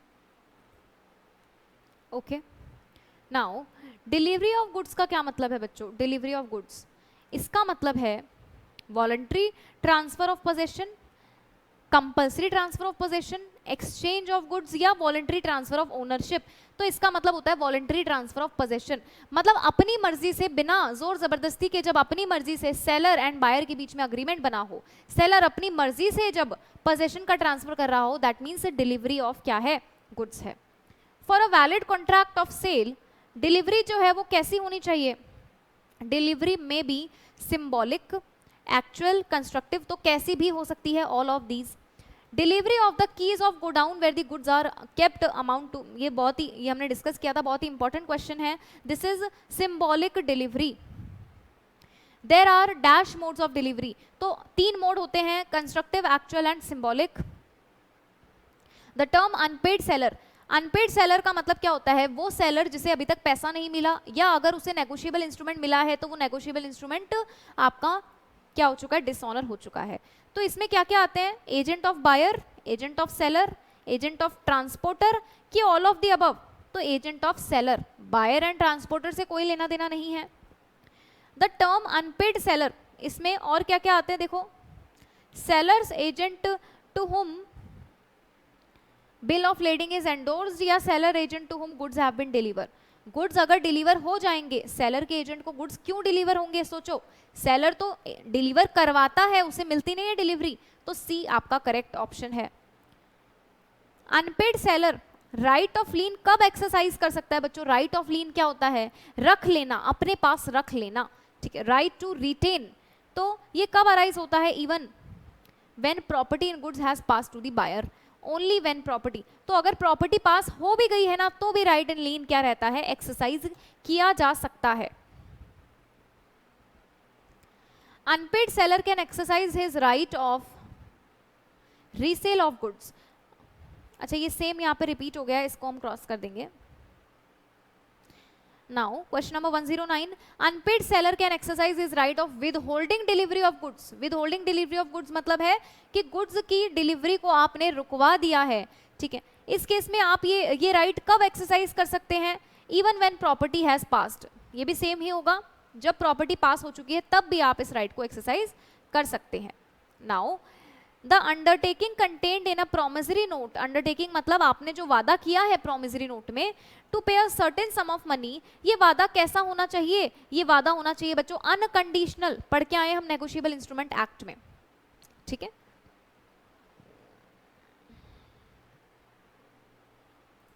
चलिए, अब bill of exchange which contains, bill of exchange में क्या होता है, बिल ऑफ एक्सचेंज में अनकंडीशनल अंडरटेकिंग होती है क्या, नो, बिल ऑफ एक्सचेंज में ऑर्डर होता है, कैसा, अनकंडीशनल, अनकंडीशनल ऑर्डर। सारी बातें पढ़ के आए बच्चों चैप्टर में, तो ये एमसीक्यू आपके लिए बहुत ही इजी बन जाएंगे अगर आप अच्छे से रिवाइज कर लें। चेक क्या होता है, चेक एक तरीके का बिल ऑफ एक्सचेंज ही है बच्चों, लेकिन उसमें ड्रॉई कौन होता है, banker. The term negotiable instrument, ये नेगोशिएबल इंस्ट्रूमेंट कहाँ डिफाइन की है, तो नेगोशिएबल इंस्ट्रूमेंट एक्ट के सेक्शन 13 में हम पढ़ के भी आए हैं इसको, कि नेगोशिएबल इंस्ट्रूमेंट में 3 ही डॉक्यूमेंट्स आते हैं, cheque, bill and promissory note.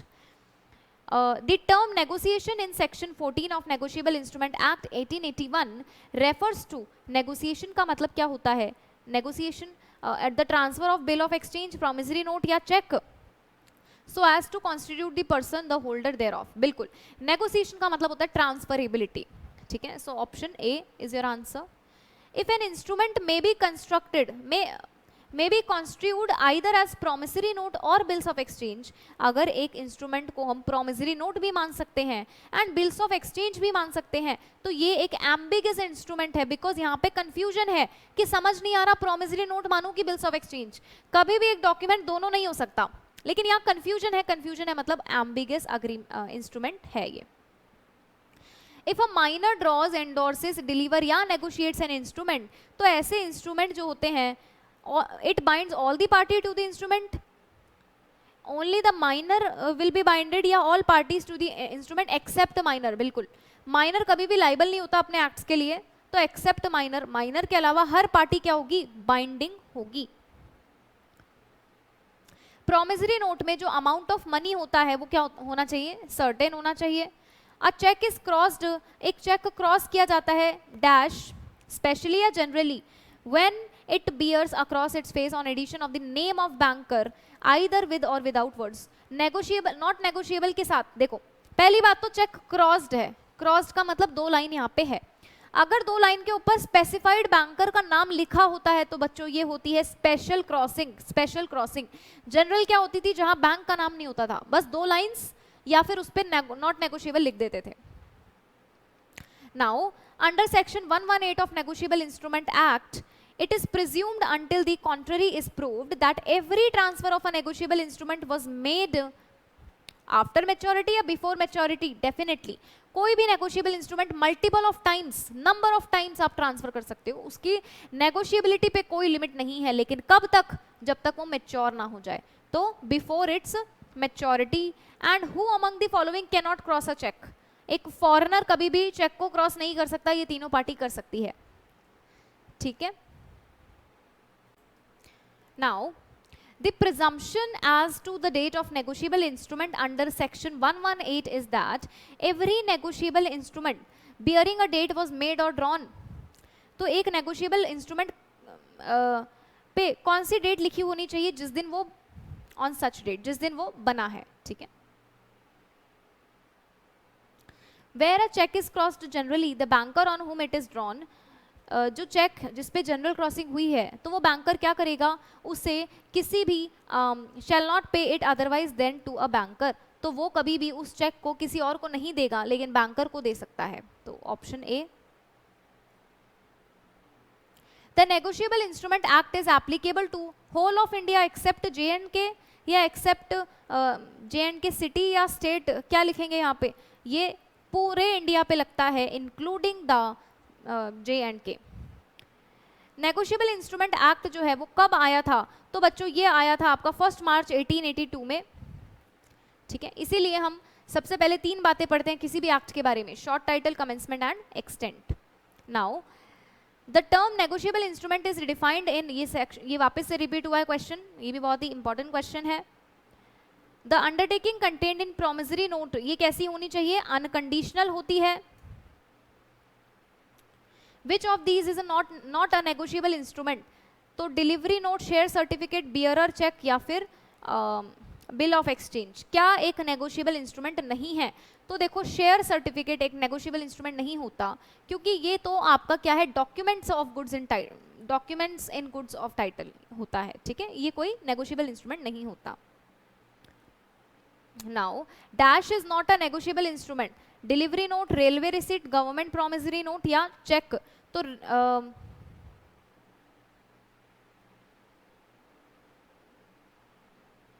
Not a negotiable instrument as per custom and usage.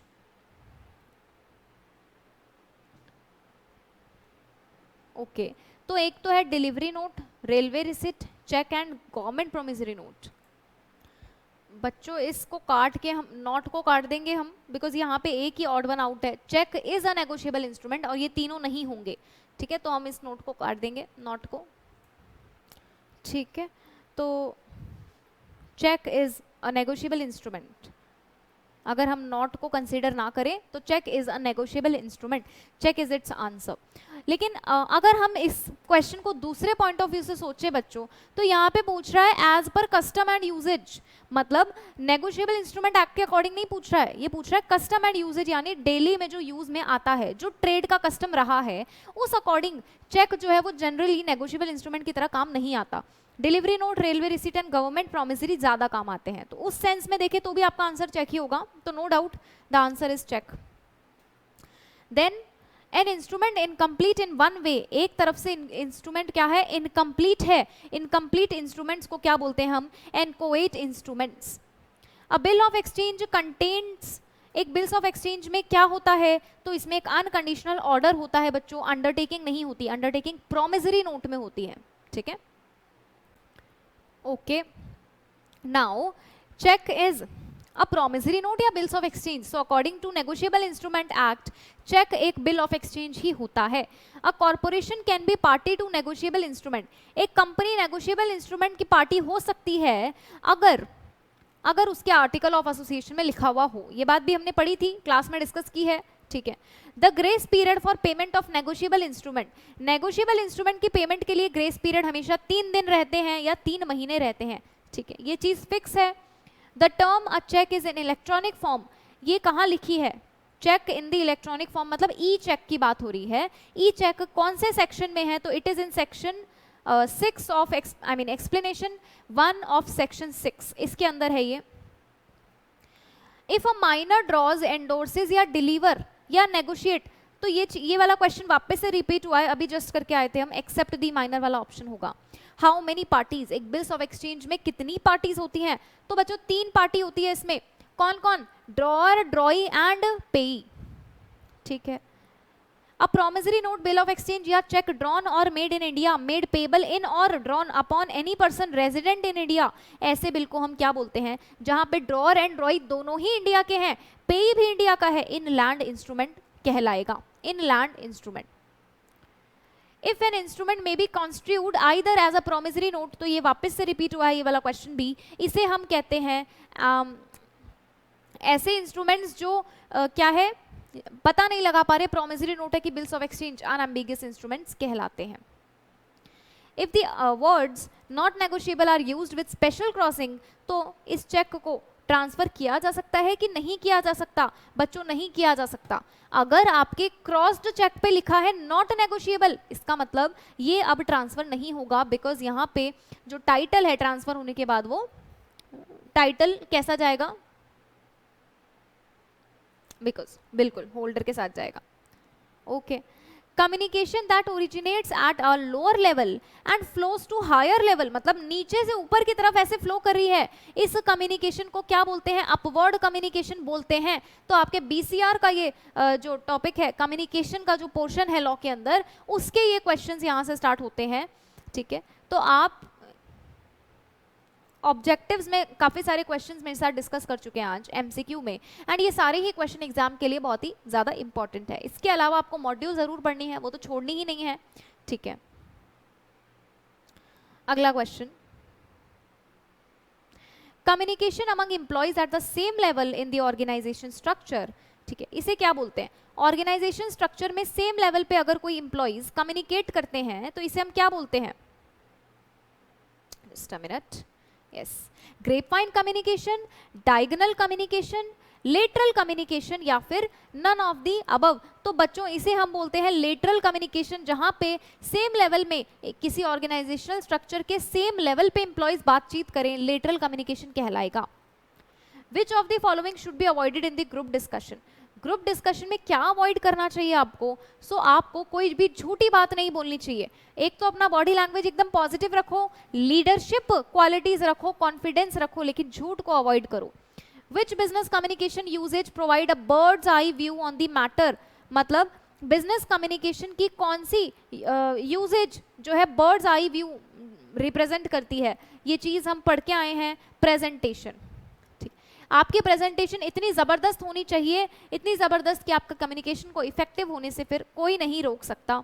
How many types of communication, एक ऑर्गेनाइजेशन में कितने टाइप्स की कम्युनिकेशन हो सकती है? 5 तरीके की बच्चों पढ़ के आए हैं हम, ठीक है, कि अलग अलग टाइप्स की कम्युनिकेशन पढ़ के आए हैं, वर्बल, नॉन वर्बल, ये सारी मिला के 5 होती है। In which business communication a speaker has to clearly speak for and against a topic, किस चीज में आपको क्लियरली बोलना है टॉपिक के अगेंस्ट? तो आपको डिबेट करते टाइम एकदम क्लियरली अपने बारे में बोलना। देखो क्या लिखा है, for and against. For and against का मतलब है फेवर में बोलना है या अगेंस्ट में बोलना है, तो ये होता है डिबेट के अंदर। Includes face to face interaction with customer for closing the sale. Face to face interaction कहाँ पे होता है बच्चों? ये होता है पर्सनल सेलिंग में। एक तो होता है सेल प्रमोशन, एक होता है एडवर्टाइजिंग, एक होता है डायरेक्ट मार्केटिंग और एक होता है पर्सनल सेलिंग। पर्सनल सेलिंग में आप लोगों के घर घर जाते हैं, फेस टू फेस उनसे इंटरेक्ट करते हैं, ठीक है, और इंटरेक्ट करते करते ही सेल को क्लोज कर लेते हैं। चलिए, usages of coupons and samples come under which mode of marketing communication? आप मार्केटिंग कम्युनिकेशन के अंदर जब कूपन एंड सैंपल को यूज कर रहे हैं, इसका मतलब आप क्या कर रहे हैं? अपने सेल का प्रमोशन कर रहे हैं।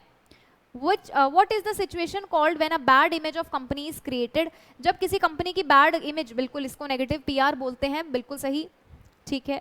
Business communication help in establishing, business communication क्या क्रिएट करने में हेल्प करता है? प्रोफेशनलिज्म, रूडनेस, नेगेटिविटी की कैजुअलनेस? Definitely professionalism. एक प्रोफेशनलिज्म मेंटेन करने में हेल्प करता है business communication. Participants involved in the process of communication, वो कैसे होने चाहिए? ओपन माइंडेड होने चाहिए बच्चों। जजमेंटल हो जाएंगे तो अच्छे से कम्युनिकेशन हो नहीं पाएगी, ठीक है। Which of the following is not one of the 88 Cs of communication. आपने और हमने डिस्कस किए हैं 8 सी ऑफ कम्युनिकेशन, 8 सी होते हैं कम्युनिकेशन के, उसमें से कौन सा नहीं है ये? तो क्यूरियसनेस, ऐसा कोई पॉइंट नहीं था, क्यूरियसनेस इसमें ऑड वन आउट है। Need of proper grammar and syntax come under which C, किसका मतलब है कि आपकी ग्रामेटिकल मिस्टेक नहीं होनी चाहिए? तो बच्चों करेक्टनेस के बारे में बात की गई है यहाँ पे। If a message is short and to the point, तो इस मैसेज को हम क्या बोलते हैं जो short and to the point होता है? कंसाइज मैसेज, बिल्कुल correct, concise message. The way the information is described और ट्रांसलेटेड इनटू अ मैसेज, मतलब ऐसा तरीका जिसमें आप अपने मैसेज को डिस्क्राइब करते हैं, ट्रांसलेट करते हैं एंड इसे वर्बल या नॉन वर्बल मीडियम में पुट करते हैं, ऐसे तरीके को हम क्या बोलते हैं? It is encoding. एनकोडिंग का मतलब अपने मन के आइडियाज को एनकोड करके आपको किस में ट्रांसफर करना है? उसे मैसेज में, चाहे वर्बल हो या non verbal. This is known as encoding. Affirming comments with regard to future behaviour, मतलब फ्यूचर बिहेवियर के लिए आज कमेंट्स देना is known as positive feed forward. Corrective comments, किसी चीज के पास्ट के बिहेवियर के लिए आज करेक्टिव कमेंट्स देना is known as negative feed forward. ठीक है, क्या आप इसे करेक्ट कीजिए। Interpretation and conversion of information communicated into the intelligible form that so that the recipient can fully understand the true meaning of information. इसे हम क्या बोलते हैं बच्चों? जहां पे आप सामने वाले की लिखी हुई बात को या बोली हुई बात को समझते हैं, that is known as decoding. सारी बातें हम पढ़ के आए हैं कम्युनिकेशन के अंदर। What is the first step of communication process? It is definitely what? Developing an idea, not encoding. Developing an idea, पहले आइडिया तो डेवलप कर लीजिए, ठीक है, उसके बाद एनकोडिंग करेंगे हम। Method of delivering the message is known as, वो मेथड जिससे आप अपना मैसेज डिलीवर करते हैं उसे हम बोलते हैं मीडियम या फिर चैनल, मीडियम या फिर channel. And feedback is needed in which way communication, कौन से वे में फीडबैक चाहिए होती है? तो फीडबैक चाहिए होती है हमें टू वे कम्युनिकेशन में, जहां पे सेंडर भी हो रिसीवर भी हो। वन वे कम्युनिकेशन क्या होता है? जहां पे रिसीवर है तो सही, लेकिन वो मुझसे बात नहीं कर सकते। सपोज अभी की मेरी जो ऑनलाइन वाले स्टूडेंट्स जो बाद में, कुछ स्टूडेंट्स जो बाद में ये सीरीज देखेंगे, अभी इस वक्त वो मुझसे कम्युनिकेट नहीं कर पा रहे, अभी वो मुझे फीडबैक नहीं दे सकते, ठीक है, okay. Communication happens when a person randomly chooses some person to pass on information which is of little interest but not important। ऐसी communication जो randomly लोगों के बीच में हो रही है और उस person को मैं choose करती हूँ अपनी मर्जी से, जिसमें इंटरेस्ट तो कम है और वो इतना इंपॉर्टेंट भी नहीं है, ये कम्युनिकेशन कहलाती है प्रोबेबिलिटी चेन। बिल्कुल, हम रैंडमली चूज करते हैं किसे जाके अपनी बात कहें। The communication starts when a person tells something to a group of people, ऐसी कम्युनिकेशन जहां आप ग्रुप ऑफ पीपल में कुछ जाके बताते हैं and then they pass to the information, और वो लोग, वो ग्रुप के लोग वो उस कम्युनिकेशन को, उस मैसेज को जाके किसी अनदर ग्रुप में फैला देते हैं। ऐसी कम्युनिकेशन को हम क्या बोलते हैं बच्चों? It is gossip chain. Gossip chain, सारी टाइप्स की कम्युनिकेशन हम पढ़ के आए हैं। विच of the following is not an advantage of formal communication? तो फॉर्मल कम्युनिकेशन में रिलायबिलिटी होती है, फास्ट भी होती है फॉर्मल कम्युनिकेशन, पर secrecy not an advantage. Secrecy maintain रहती है फॉर्मल कम्युनिकेशन में, बिल्कुल रिलायबल भी होती है, फास्ट नहीं होती है। फॉर्मल कम्युनिकेशन फास्ट नहीं होती है, it is not an advantage. Fast नहीं होती है बिकॉज उसमें क्या होता है, टाइम लगता है, प्रॉपर चेन फॉलो होती है। Yes. At which stage the communicator focuses on correcting the grammar? कौन सी स्टेज पे कम्युनिकेटर ग्रामर को करेक्ट करता है? जब वो अपनी चीज को रिवाइज कर रहा होता है या एडिट कर रहा होता है, ठीक है। स्टडी ऑफ बॉडी लैंग्वेज, किसी पर्सन की बॉडी लैंग्वेज की स्टडी को क्या बोलते हैं हम? काइनेसिक्स बोलते हैं। Very important question, very unique and important question. Kinesics is the study of body language of any person, ठीक है। A cloud computing is availability of computer resources। बिल्कुल ऑन डिमांड अवेलेबिलिटी होती है, ये भी पढ़ के आए हम, ठीक है। क्लाउड कंप्यूटिंग क्या होती है? ऑन डिमांड अवेलेबिलिटी होती है कंप्यूटर रिसोर्सेज की। And the cost incurred in interacting with customer via video call, इस कॉस्ट, ये जो कॉस्ट है जो वीडियो कॉल के दौरान लगी है, ये कॉस्ट जो है हैज बीन इंक्रीज्ड, आज ये कॉस्ट इंक्रीज हो चुकी है। Providing FAQ, frequently asked question to customer, result in which the following benefit of internet communication. Internet communication के हमने बहुत सारे बेनिफिट पढ़े थे, उसी का एक बेनिफिट क्या है कि आप FAQ क्वेश्चंस मतलब FAQs भी पूछ सकते हैं. इसे क्या बोलते हैं हम? Support care. कस्टमर केयर बोलो या कस्टमर सपोर्ट बोलो, कस्टमर सपोर्ट सर्विस बोलो, बात तो एक ही है. ठीक है. Professional behaviour includes behave in dash manner in the work space, यानी पॉजिटिव मैनर में बात करनी होती है. बिजनेस अटायर का मतलब है कि किस तरीके से आपको अपनी क्लोथिंग रखनी चाहिए, फॉर्मल इनफॉर्मल किस वे में, हमने सारी बातें पढ़ी है. ठीक है. क्लोथिंग के बारे में ये डिस्कस करता है.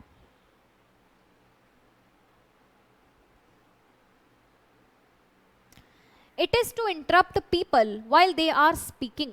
ठीक है. इसे पोलाइट बोलते हैं, डिजायरेबल बोलते हैं, रूड बोलते हैं कि नन ऑफ अबव. डेफिनेटली ये एक रूड बिहेवियर है और ये आपकी कम्युनिकेशन को ब्रेक करता है, तोड़ता है, इनइफेक्टिव बनाता है. At the end of the day who needs to be satisfied?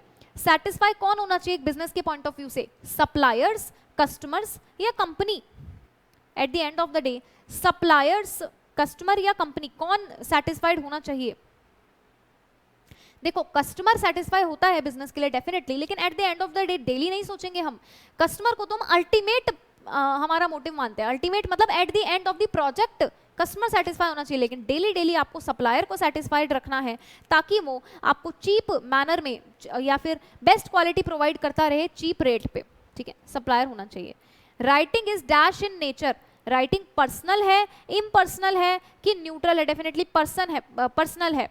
ठीक है. पर्सनल बिहेवियर होता है इसका, क्योंकि आप अपने जैसे कुछ लोग डायरी राइटिंग करते हैं तो हम अपने खुद के व्यूज लिखते हैं, that is personal in nature. Which of the following skills is the most important for professional like editors? कौन सी स्किल होनी चाहिए प्रोफेशनल एडिटर्स में? राइटिंग स्किल्स होनी चाहिए, क्योंकि एडिटर कौन होते हैं? जो लिखे हुए आर्टिकल्स को, रिपोर्ट्स को एडिट करते हैं, तो उनके अंदर राइटिंग स्किल्स होनी चाहिए definitely for this purpose. In which type of letter buyer want to know the price and quality of goods they are willing to? तो ये हमने किया है ऐसे लेटर जहां पे आप किसी चीज की इंक्वायरी करना चाहते हैं, इंक्वायरी लेटर बोलते हैं. how many reports are there on the basis of legality? Legality के बेसिस पे बच्चों 2 रिपोर्ट होती है. there are 2 types of reports. A stage wherein member have spotted the difference in their culture and they look upon these differences as negatives is called. ऐसी stage जहां पे लोग अपने कल्चर आपस में एक दूसरे के कल्चर के बीच में डिफरेंसेस को स्पॉट करते हैं और फिर वो उन डिफरेंसेस को नेगेटिविटी के रूप में देखते हैं. ठीक है. इसे हम कहते हैं मिनिमाइजेशन. नो. इंटीग्रेशन बिल्कुल नहीं. डिनायल भी नहीं बोलते हैं. This is none of the above. इसमें से कुछ भी नहीं होगा. मिनिमाइजेशन इंटीग्रेशन का मतलब कुछ और ही है एंड डिनायल का मतलब तो है रिफ्यूज ही कर देना, तो इसका मतलब कुछ भी नहीं है. Mister A and mister B belong to 2 district culture background. अलग अलग कल्चरल बैकग्राउंड से बिलोंग करते हैं. Mister B believes that his culture is superior compare to culture of mister A. इस फेनोमेना को क्या बोलते हैं? जब हम अपने कल्चर को दूसरों से सुपीरियर मानते हैं बच्चों, इसे हम बोलते हैं ethnocentrism. Ethnocentrism. This is why कि ऊपर वाला क्या था? None of the above. This is ethnocentrism. बहुत ही important. Dash stage at which member learn to accept each other culture. However, they still remain devoted to their own respective culture. अपने culture की तरफ तो हम डिवोटेड है ही, बल्कि हम दूसरों के कल्चर की भी रिस्पेक्ट करते हैं और उन्हें लर्न करते हैं, सीखते हैं उनसे कुछ. ऐसी चीज़ों को हम बोलते हैं adoption. We are ready to adopt someone's culture. And recognizing the different type of culture, the similarities and differences between them without being judgmental. अलग अलग कल्चर को पढ़ना, उन्हें पहचानना, उनके बारे में जानना, लेकिन जजमेंटल नहीं बनना, इसे क्या बोलते हैं? इसे बोलते हैं कल्चरल सेंसिटिविटी. ठीक है. We are sensitive to other culture. Which of the following is not an example of physical communicational barrier? So there are several barrier to communication. बच्चों barriers क्या होते हैं? रुकावटें. कम्युनिकेशन प्रोसेस के दौरान अगर कोई नॉइस आती है, कोई रुकावट आती है, उसे हम बोलते हैं बैरियर. और बैरियर्स के एग्जाम्पल क्या नहीं है? तो देखो टेलीफोनिक डिस्टर्बेंस तो आती है, डिस्टेंस भी है, बैकग्राउंड नॉइस भी है, लैंग्वेज भी बैरियर बन सकता है, लेकिन ये फिजिकल बैरियर का पार्ट नहीं है. यहाँ पूछा फिजिकल बैरियर, तो लैंग्वेज फिजिकल बैरियर का पार्ट नहीं है. It is your answer. Excessive usages of technical jargons and double meaning words are what type of barrier? तो ये बैरियर जहां पे आप technical jargons and double meaning words use कर रहे हैं सीमेंटिक बैरियर्स कहलाते हैं। इंफॉर्मेशन ओवरलोड, अगर लिसनर जो है एडिकेट इन्फॉर्मेशन ले ले या टू मच इन्फॉर्मेशन ले ले या एडिकेट इन्फॉर्मेशन ना ले, इनअटेंटिव हो, कौन से केस में ओवरलोड हो जाएगी इन्फॉर्मेशन? डेफिनेटली जब आप एक बार में लिसनर को हद से ज़्यादा इन्फॉर्मेशन दे देंगे, वो क्या हो जाएगा? उसके लिए ओवरलोड सिचुएशन हो जाएगी। ठीक है, so these were some MCQs, important थे एग्जाम पॉइंट ऑफ व्यू से। ये सारे एमसीक्यू आपके पूरे लॉ के सिलेबस को कवर करता है, इंक्लूडिंग द कम्युनिकेशन वाला पोर्शन। ठीक है, ओके स्टूडेंट्स, अब हम आपके लॉ के सिलेबस के ही थोड़े से ट्रू एंड फॉल्स भी डिस्कस करेंगे, क्योंकि सारे ऑब्जेक्टिव टाइप क्वेश्चंस हमें डिस्कस करने हैं। Everything is important in your law वाला पेपर, तो don't skip anything. Yes, sessions court is the lowest court to approach for criminal matter. तो मैंने आपको पढ़ाया था क्रिमिनल मैटर में लोएस्ट कोर्ट क्या होता है? बिल्कुल डिस्ट्रिक्ट मजिस्ट्रेट होता है, सेशन कोर्ट्स नहीं होता। तो इसका आंसर क्या है? फॉल्स है, false, this is false.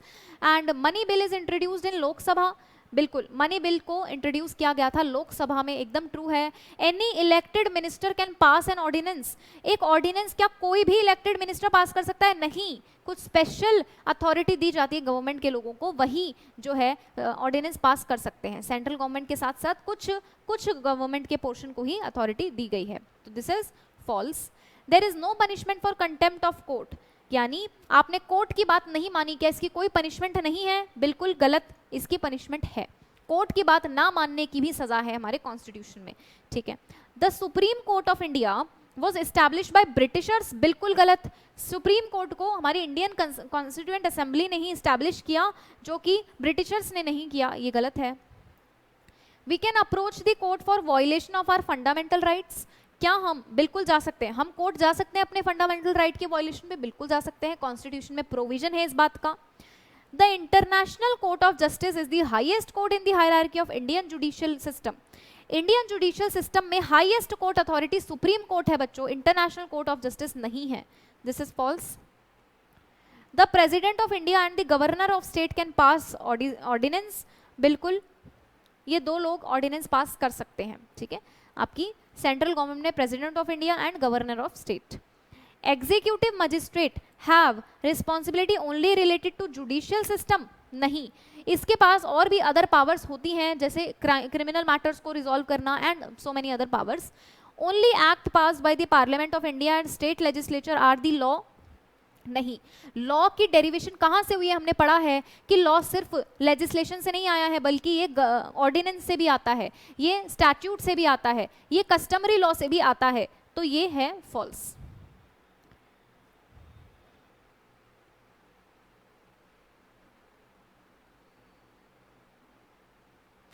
Communication of offer is complete when the offerer writes the letter but does not post it. Offeror ने लेटर लिख तो दिया लेकिन उसे पोस्ट नहीं किया अभी तक। ठीक है, ऑफरर ने राइट तो मतलब लेटर तो लिख दिया लेकिन पोस्ट नहीं किया, क्या कम्युनिकेशन कंप्लीट हो गई है? बिल्कुल नहीं हुई है। कम्युनिकेशन कंप्लीट होगी जब वो पुट इन मतलब ट्रांसमिशन में अपना जो लेटर है वो पुट कर देगा। Performance of condition of a proposal is an acceptance to the proposal, is it true or not?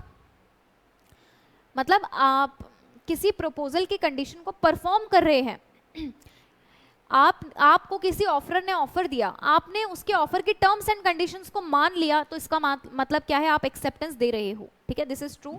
ये जनरल ऑफर में हमने पढ़ा था, जनरल ऑफर में एक्सेप्टेंस ऐसे ही दी जाती है। An acceptance will be revoked at any time before the communication of acceptance is completed against the acceptor, but not the afterwards, बिल्कुल सही। जिस दिन communication of acceptance complete हो जाए, उस दिन के बाद आप acceptance को revoke नहीं कर सकते, ये बात भी हम पढ़ के आए हैं।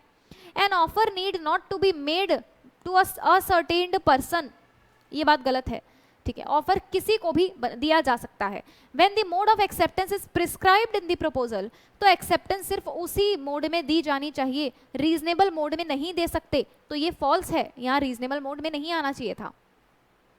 A price list hanging outside the shop is meant for an offer by the owner of the shop, क्या ये ऑफर है? नहीं, this is invitation to offer, तो ये फॉल्स है। A contract is said to be executed when it has been performed wholly on two sides. एक contract execute मान लिया जाएगा अगर दोनों की obligation पूरी हो जाए, ठीक है. Can there be an acceptance of an offer which has not come to the knowledge of offeree? क्या ऑफर एक्सेप्टेड मान लिया जाएगा? जब तक ऑफरी की नॉलेज में ही नहीं है वो बात नहीं माना जाएगा. In the absence of any express or implied directions from the offerer to the contrary, can an offer be accepted by a letter? बिल्कुल किया जा सकता है. देखो किसी भी मोड में किया जा सकता है अगर प्रिस्क्राइब्ड नहीं है तो. Generally the owner or any other person can transfer the property in goods. बिल्कुल नो एनी अदर पर्सन नहीं आना चाहिए, सिर्फ ओनर ही प्रॉपर्टी का मतलब क्या है यहाँ पे? टाइटल यानी ओनरशिप सिर्फ और सिर्फ कौन ट्रांसफर कर सकता है? ओनर ही कर सकता है. तो ये क्या हो गया? फॉल्स हो गया. Nemo dat quod non habet means no one can give what he himself does not have. बिल्कुल करेक्ट है ये. The doctrine of nemo dat quod non habet seeks to protect the interest of buyer, नहीं interest of seller. Buyer तो क्या होता है? Holder in due course अगर है तो उसको तो मिल जाते हैं गुड्स. सेलर के राइट्स को प्रोटेक्ट करने के लिए बना है. Voluntary transfer of possession of goods from one person to another, इसको क्या हम डिलीवरी बोलते हैं? बिल्कुल सही. डिलीवरी जो है एक्चुअल भी हो सकती है, कंस्ट्रक्टिव भी हो सकती है. नहीं, एक और होती है सिंबॉलिक, तो ये गलत हो गया. When goods are physically handed over by seller to the buyer, क्या ये सिंबॉलिक गुड डिलीवरी है? नहीं. सिंबॉलिक में तो आप गुड्स के कोई सिंबल देते हो, like documents in title of goods and कोई की दे दी या कोई अदर चीज दे दी लाइक बिल्टी, railway receipt etcetera. Symbolic delivery occur by doing some act which has the effect of putting the goods in possession of buyer. Delivery of the key to go down or warehouse is a symbolic delivery. ये एकदम correct है, एकदम correct example भी दिया है. Change in possession of goods without change in their actual or visible custody, मतलब हमने possession तो change कर दिया पर उनकी actual and visible custody change नहीं की, which has the effect of delivery. क्या इसे constructive delivery बोलते हैं? बिल्कुल constructive delivery यही होती है. A person to whom the whole of the price has not been paid, ऐसा पर्सन जिसे पूरा प्राइस नहीं मिला है अभी तक, क्या वो अनपेड सेलर होता है? यस. अनपेड सेलर के पास right of lien, stoppage in transit and resale super price, बिल्कुल सही, सारे राइट्स उसके पास होते हैं. नेगोशिएबल इंस्ट्रूमेंट ट्रांसफर कर सकते हैं कितनी भी बार? बिल्कुल करेक्ट, लेकिन बिफोर मैच्योरिटी. ठीक है. अननेगोशिएबल इंस्ट्रूमेंट जो है ट्रांसफर कर सकते हैं डिलीवरी से, नो, ये होता है ओनरशिप ट्रांसफर करने के लिए. The holder in due course of a negotiable instrument can sue on the instrument in his own name. कर सकता है. होल्डर इन ड्यू कोर्स का टाइटल जो है एकदम गुड माना जाता है, डिफेक्टिव नहीं माना जाता, इसलिए वो स्यू कर सकता है. A negotiable instrument is subject to certain presumptions as to consideration, date, time of acceptance etcetera etcetera. तो एक नेगोशिएबल इंस्ट्रूमेंट में ये सारी चीजें होनी ही चाहिए क्या? Endorsement etcetera. क्या ये सेक्शन 119, 120 में लिखा है? नो, इसका ये सेक्शन नहीं है, ये फॉल्स है. Share certificate with blank transfer deed, deposit receipt, mate receipt, क्या ये नेगोशिएबल इंस्ट्रूमेंट्स है? नहीं. A bill which is not inland bill, क्या वो फॉरेन बिल होगा? ऐसा बिल जो इनलैंड बिल नहीं है डेफिनेटली फॉरेन बिल कहलाएगा. अगर एक बिल को ड्रॉ, एक्सेप्ट या एंडोर्स किया है कंसिडरेशन के लिए, तो क्या वो फिक्टिशियस बिल है? नहीं. फिक्टिशियस बिल वो होते हैं जहां ड्रॉई या पेई असर्टेन्ड ना हो, मतलब कोई सर्टेन पर्सन ना हो, एग्जिस्ट ना करते हो. An instrument incomplete in some respect inchoate instrument कहलाता है. बिल्कुल correct. A cheque is a bill of exchange drawn on a specified banker, ये भी करेक्ट है. Negotiable instrument we mean a written document by which a right is given to a person and which is transferable in accordance to the provision of negotiable instrument act. बिल्कुल correct. यहाँ तक की बातें हमने कर ली. कम्युनिकेयर का मतलब क्या होता है बच्चों? कम्युनिकेयर का मतलब शेयर करना ही होता है, शेयरिंग दी इंफॉर्मेशन. ठीक है, इंफॉर्मेशन को शेयर करना कम्युनिकेयर कहलाता है. Now communication that arise out of social relationship, vertical नहीं होती है. वर्टिकल तो होती है जो ऐसे ऊपर से नीचे या नीचे से ऊपर, यानी डाउनवर्ड एंड अपवर्ड होती है, वर्टिकल ये नहीं होती है, तो this is false. Television and radio advertisement, broadcast advertising का एग्जाम्पल है. बिल्कुल सही. Advertising is derived from Latin word वेनालिशम, तो ये फॉल्स है. एडवर्टाइजमेंट यहाँ से नहीं निकला है, ठीक है, वेनालिशम से नहीं निकला है. And employee disengagement is a result of poor communication. अगर एम्प्लॉय ही अच्छे से एंगेज नहीं हो रहा है काम में तो कम्युनिकेशन पुअर होगी ही होगी। One way communication circular model में काम करती है क्या? नहीं, सर्कुलर मॉडल तो डेफिनेटली टू वे कम्युनिकेशन की बात करता है। Use of touch in communication, क्या हैप्टिक्स बोलते हैं इसको? Definitely it is known as haptics. Chain of command का मतलब लेवल ऑफ अथॉरिटी होता है क्या? Yes, level of authority. अगर मैं बोलूं top level authority lower level authority को से कम्युनिकेट करिए, ये क्या है? चेन ऑफ कमांड है। Social media post is a written type of communication. True. Statutory reports are required to be prepared and submitted periodically on matters required by the organization। बिल्कुल true है, statutory report बनाई जानी चाहिए हर organisation के matter पे। तो यहाँ तक हमने डिस्कस किए हैं बच्चों आपके ट्रू फॉल्स, हमने आपके सिलेबस के एमसीक्यू एंड सारे ट्रू फॉल्स जो भी एग्जाम रेलिवेंट थे सब कुछ डिस्कस कर लिए हैं। कुछ और ऑब्जेक्टिव क्वेश्चंस हमारे रह गए हैं जो हम डिस्कस करने वाले हैं अब, ठीक है। एंड ये सारे आपके लिए बहुत ही इंपॉर्टेंट रहेंगे, तो इस सेशन को जरूर से वापस से रिवाइज करें, प्रैक्टिस करें इसकी। चलिए ठीक है, अब हम फिलअप स्टार्ट करते हैं आपके सिलेबस में। So law is a, law क्या है? डेफिनेटली ये पहली चीज हम सिलेबस स्टार्ट करने से पहले ही डिस्कस कर चुके थे। Law is a set of rules. Rules का क्या, सेट का मतलब क्या होता है? कलेक्शन। वो कलेक्शन जो सबके लिए एक जैसा हो वो होता है सेट, ठीक है। तो law is a set of rules and regulations. तो यहाँ पे क्या लिखेंगे हम? Rules. The need for empowering authorities to frame dash working at the grass root level. मतलब हमने अपनी अथॉरिटीज को इतना एम्पावर क्यों किया है? ताकि वो क्या बना पाए ग्रास रूट लेवल पे? वो बना पाए रूल्स एंड रेगुलेशंस, ठीक है। To frame rules and regulations. The part dash provide for provision for panchayat raj system. देखो कॉन्स्टिट्यूशन का पार्ट 9th जो है वो पंचायत राज सिस्टम की बात करता है, तो यहाँ आएगा 9th। Okay, mister dash was the head of drafting committee of constitution of India 1950।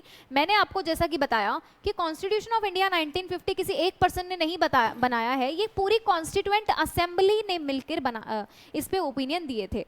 लेकिन इनके हेड कौन थे? इनके हेड थे डॉक्टर भीमराव अंबेडकर, जिन्होंने पूरा स्ट्रक्चर तैयार किया था कॉन्स्टिट्यूशन का। Under article dash of constitution of India the supreme court of India and the high court of India of each state under article dash have the power to initiate action for contempt of court. तो देखो article 129 में लिखा है कि supreme court and high court के पास power है। क्या पावर है? ये पावर कहाँ लिखी हुई है? ये पावर लिखी हुई है आपकी 215 में, आर्टिकल 215 में ये पावर लिखी है कि वो कंटेम्प्ट ऑफ कोर्ट के खिलाफ कोई भी एक्शन ले सकते हैं। कंटेम्प्ट ऑफ कोर्ट मतलब कोर्ट की बात नहीं मानी तो वो इसके खिलाफ कोई भी एक्शन ले सकते हैं। Some states are provided with legislative and dash and legislative dash both. मतलब कुछ स्टेट्स को लेजिस्लेटिव काउंसिल मिले हुए हैं एंड कुछ स्टेट को लेजिस्लेटिव असेंबली मिली हुई है। बिल्कुल ये बातें हमने डिस्कस की है। Okay, article dash of the Indian constitution illustrates about recourse in situation. कौन सा आर्टिकल है जो recourse in situation of inconsistent, अभी पढ़ के आए हम एमसीक्यू में भी आया था ये कि 254 आर्टिकल 254 कहता है पार्लियामेंट के बनाए हुए law and legislature of state के बनाए हुए लॉ के बीच में इनकंसिस्टेंसी आ सकती है। Next, an appeal against order of subordinate courts in both matter lie in high court. देखो दो ही मैटर हो सकते हैं, सिविल या क्रिमिनल। क्रिमिनल मैटर वो होते हैं जहां इम्प्रिजनमेंट भी आती है, सिविल मतलब जहां सिर्फ और सिर्फ फाइन इंपोज किया जाता है। तो दोनों ही मैटर हाई कोर्ट के अंडर लाई करते हैं। The supreme court of India can under article 137 के अंडर वो क्या देती है? खुद के ओन्स एंड खुद के ऑर्डर एंड जजमेंट देती है।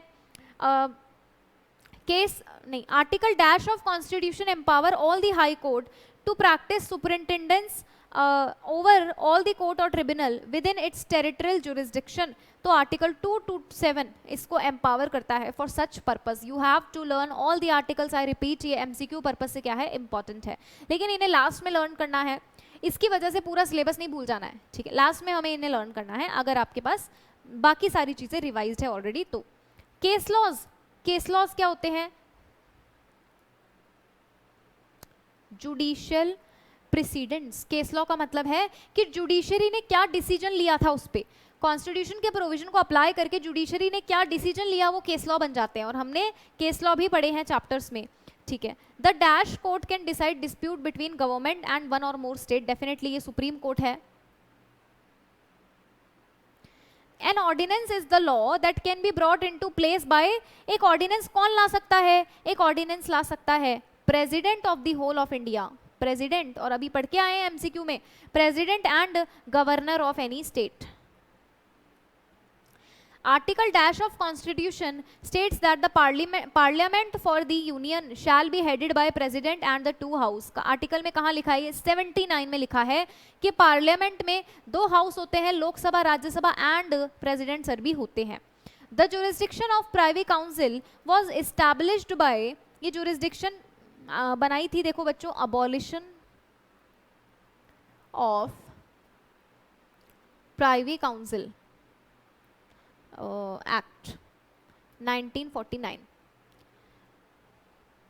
अब मॉर्टगेज एग्जीक्यूटेड बाय माइनर, एक माइनर अगर किसी लोन के बदले मॉर्टगेज रखता है वो क्या होता है, वॉइड, क्योंकि माइनर किसी भी चीज के लिए लाइबल नहीं होता।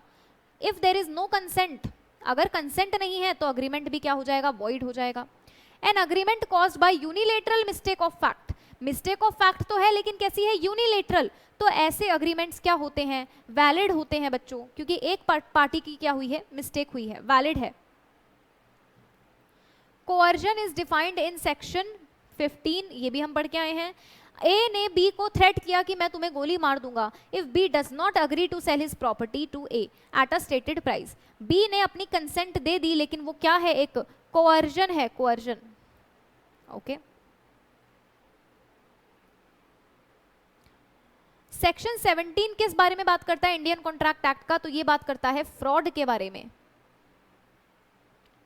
इफ ए अनलॉफुली, ए ने अनलॉफुली डिटेन कर ली, मतलब जब्त कर ली बी के सन, अच्छा बी के सन को जब्त कर लिया, एंड इन ऑर्डर वो क्या कर रहा है, कोअर्जन कर रहा है बी के साथ, तो ये केस क्या होगा, कौन से सेक्शन में कवर्ड है, section 15 coercion. When the consent of a party to the contract has been obtained by fraud, ठीक है, तो ऐसे इन सच अ कॉन्ट्रैक्ट, ऐसा कॉन्ट्रैक्ट क्या होता है, voidable at the option of aggrieved party, voidable contract.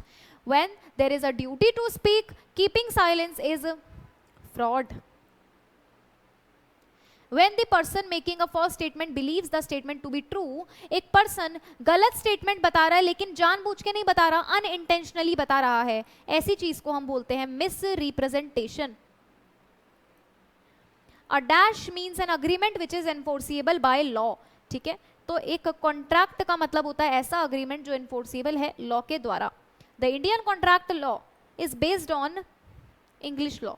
हमारा जो इंडियन कॉन्ट्रैक्ट एक्ट है बच्चों ये इंग्लिश लॉ पे बेस्ड है, ठीक है, ये बात ध्यान रखना इंपॉर्टेंट है।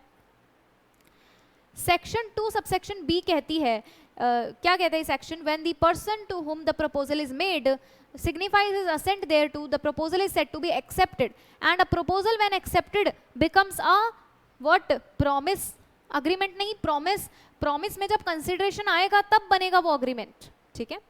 When the consent of a party to contract has been obtained by undue influence, fraud या misrepresentation, तो ऐसा कॉन्ट्रैक्ट बच्चों voidable कॉन्ट्रैक्ट कहलाता है। voidable का मतलब है कि आप इसे void बना सकते हैं at the option of aggrieved party, ठीक है। सारे इलीगल अग्रीमेंट्स void होते हैं और all agreements created by words, ठीक है, ऐसे अग्रीमेंट्स क्या कहलाते हैं, एक्सप्रेस वर्ड्स, एक्सप्रेस अग्रीमेंट्स कहलाते हैं। ऑल अग्रीमेंट्स जो रेसिप्रोकल प्रोमिसेस होते हैं वो दो पार्टी के, मतलब हर अग्रीमेंट में रेसिप्रोकल प्रॉमिस होता है। रेसिप्रोकल मतलब एक पार्टी ने प्रॉमिस किया तो दूसरी पार्टी भी उसे प्रॉमिस करेगी कुछ करने के लिए, दोनों पार्टी की ऑब्लिगेशन होती है, लेकिन यहाँ 2 पार्टीज होना जरूरी है। पैरेलल कॉन्ट्रैक्ट्स क्या होते हैं, पैरेलल कॉन्ट्रैक्ट्स सिंपल कॉन्ट्रैक्ट्स है, ठीक है, जहां पे क्या है, ऑफर है, एक्सेप्टेंस है, कंसिडरेशन है, 2 पार्टीज है, सिंपल कॉन्ट्रैक्ट्स को पैरेलल कॉन्ट्रैक्ट्स बोलते हैं। An offer made by words, इसको क्या बोलते हैं, express offer. Partial acceptance of offer, partial acceptance से क्या हो जाता है, काउंटर ऑफर बन जाता है बच्चों। भिंडी वाला एग्जांपल, मैं भिंडी खरीदने गई थी, मैंने सब्जी वाले भैया को बोला भिंडी कितने की है, उन्होंने कहा 40 रुपीज पर केजी। मैंने कहा नहीं 35 रुपीज पर केजी लगाइए। मैंने क्या किया, काउंटर ऑफर मेक किया है। एक टेंडर क्या होता है, tender, tender is an offer बच्चों। When counter offer is given तो ओरिजिनल ऑफर क्या हो जाता है, लैप्स हो जाता है। For an acceptance to be valid it must be, एक एक्सेप्टेंस वैलिड होने के लिए कैसी होनी चाहिए, हमने पढ़ा है ना, एब्सोल्यूट एंड अनक्वालिफाइड होनी चाहिए। ठीक है, an agreement to agree in future upon terms to be settled afterwards between the parties is not, agreement किया है कि फ्यूचर में हम ये टर्म्स एंड कंडीशन फॉलो करेंगे और सेटलमेंट होगा, ये क्या है, it's an agreement to agree in future upon terms to be settled afterwards between the parties, मतलब टर्म्स जो है बाद में पूरी करेंगे, आज अग्रीमेंट कर लिया लेकिन टर्म्स एंड कंडीशन कभी और पूरी करेंगे, ऐसे अग्रीमेंट्स वैलिड नहीं होते, आज की आज ही टर्म्स एंड कंडीशन पूरी करनी होती है। ठीक है, acceptance once given can not be revoked, एक बार दे दी तो वापस नहीं ले सकते, पर कब तक ले सकते हो, डेट ऑफ कम्युनिकेशन तक ही ले सकते हो, ये डेट ऑफ कम्युनिकेशन के बाद की बातें कर रहा है ये क्वेश्चन। ठीक है, a tender and a bid at the auction sale are offers, bids की बात कर रहे हैं, बिड्स की, बिड्स क्या होते हैं, ऑफर, लेकिन ऑक्शन सेल क्या है, इनविटेशन टू ऑफर। ठीक है, अ कोटेशन इज कोटेशन का मतलब होता है इनविटेशन टू ऑफर, ऑक्शन के लिए जो कोटेशन आप दे रहे हो that is invitation to offer. A proposal when accepted becomes a agreement, अच्छा प्रपोजल है, प्रपोजल प्रॉमिस, प्रॉमिस को जब कंसिडरेशन मिलती है तब वो अग्रीमेंट बनता है। The term proposal used in Indian contract is synonymous to the offer, proposal जो है वो सेक्शन कहां पे है, 2 सबसेक्शन ए में है, when the offers made by two person to each other containing similar term of bargain cross each other, ऐसे मतलब ये तो क्रॉस ऑफर लग रहा है कुछ, बिल्कुल क्रॉस ऑफर ही है, जब एक जैसे ऑफर दे चुके हैं in ignorance of each others offer तो ये क्रॉस ऑफर कहलाता है। when the proposal or acceptance is made otherwise than words the promise is said to be, क्या होता है ये, implied प्रॉमिस, जब वर्ड्स के अलावा यानी जेस्चर से, कंडक्ट से, एक्ट से आप कोई काम करते हैं। The various modes of revocation of offer, ये कहाँ पे हैं आपके, सेक्शन 6 में है, सेक्शन 6 में। ठीक है, an advertisement inviting tender, invitation to offer, लेकिन टेंडर क्या होगा, टेंडर ऑफर होगा बच्चों, invitation to offer. Goods displayed in a shop window with a price label, invitation to offer।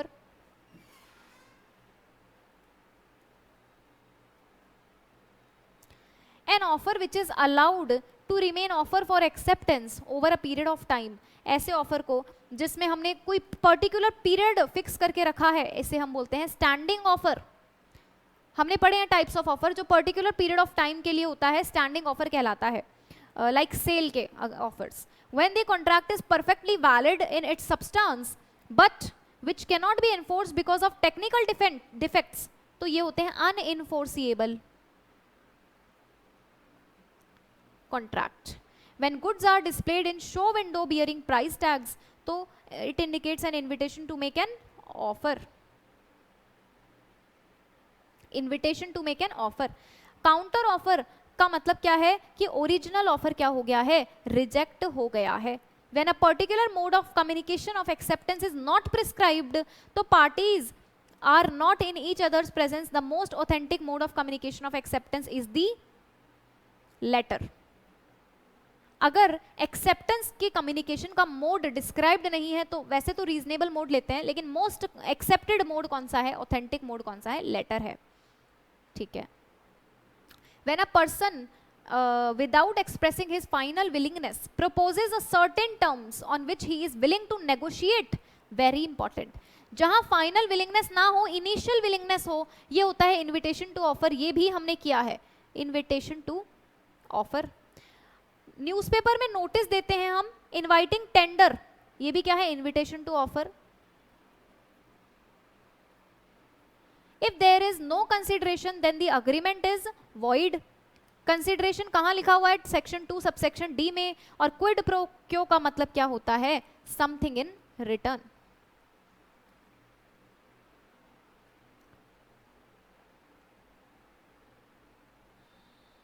ठीक है, कंसिडरेशन जो है must move at the desire of what promisor, promisor की मर्जी के बिना कंसिडरेशन नहीं जाना चाहिए। ये बात पढ़ के आए हैं कंसिडरेशन के अंदर, a promise to pay a time barred डेब्ट मस्ट बी, ऐसा प्रॉमिस रिटर्न होना चाहिए एंड ड्यूली साइंड, वरना ये क्या बन जाते हैं, वॉइड बन जाते हैं। An agreement not supported by consideration is called न्यूडम पैक्टम। लैटिन में क्या बोलते हैं इसको, न्यूडम पैक्टम, no consideration no agreements.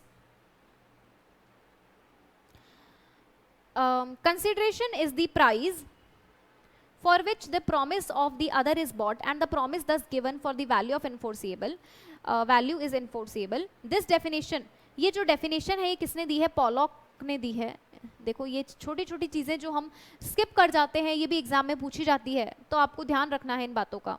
A minor is a person who has not attained the age of 18 years. Only dash goods are subject matter of Goods Act. तो इसमें आते हैं मूवेबल गुड्स। बच्चों यहाँ पे 18 लिख के मत छोड़ देना, 18 ईयर्स लिखना, ठीक है। प्रॉपर्टी का मतलब होता है general property in goods and not merely special.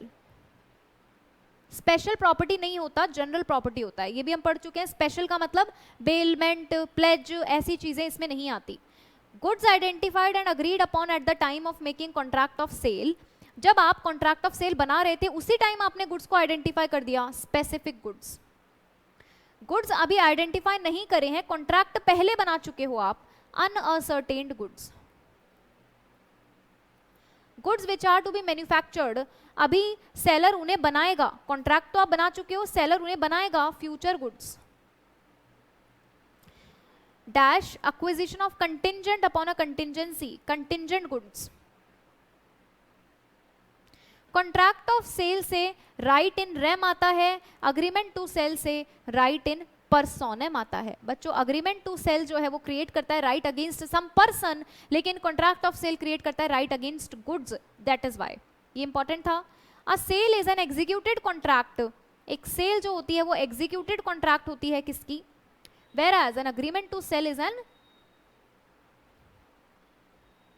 executory contract। चलिए, stipulation as to time of payment are not essence of contract of sale। मतलब टाइम ऑफ पेमेंट इतना जरूरी नहीं होता है, सबसे जरूरी होती है ओनरशिप का transfer. Delivery with in the meaning can be, delivery actual भी हो सकती है बच्चों, सिंबॉलिक भी हो सकती है और आपकी कंस्ट्रक्टिव भी हो सकती है, तीनों टाइप की डिलीवरी हो सकती है। The document of title of goods have been described under, ये कहाँ लिखा हुआ है आपका, ये लिखा हुआ है सेक्शन 2 सबसेक्शन 4 में। The term price has been defined in section 2 subsection 10 में। द टर्म गुड्स, गुड्स को डिफाइन किया गया है सेक्शन 2 सबसेक्शन 7 में। Everything we have discussed already. The term actionable claim, इसका मतलब होता है, अच्छा ये कहाँ लिखा हुआ है, एक्शनेबल क्लेम लिखा हुआ है transfer of property act, transfer of property act में ये लिखा हुआ है। Now the negotiable instrument act is applicable to whole of India. The negotiable instrument act 1881 came force on 1 March. ये एमसीक्यू में भी अभी रिवाइज करके आए हम और आपको नोट्स में भी मिल जाएगा। The term negotiable instrument is defined in section, कहाँ पे लिखा हुआ है, सेक्शन 13 में। ये बात आपके एमसीक्यू में भी बहुत बार पूछी है। The undertaking contained in promissory note to pay a certain sum of money, ये अंडरटेकिंग क्या होनी चाहिए, अनकंडीशनल होनी चाहिए बच्चों, unconditional. An instrument incomplete inchoate instrument कहलाता है, बिल्कुल, an instrument incomplete inchoate instrument. Bill of exchange के अंदर क्या होता है, एक अनकंडीशनल ऑर्डर होता है। ग्रेस पीरियड अभी हम पढ़ के आए हैं, 3 डेज या 3 ईयर्स का भी हो सकता है, लेकिन बिल्स ऑफ एक्सचेंज की बात की है क्या, नहीं, डेज और मंथ्स खुद लिखा हुआ है, ठीक है, ईयर नहीं सॉरी मंथ्स, तो 3 डेज या 3 मंथ्स हो सकता है। The term a check in the electronic form is defined in the negotiable instrument under section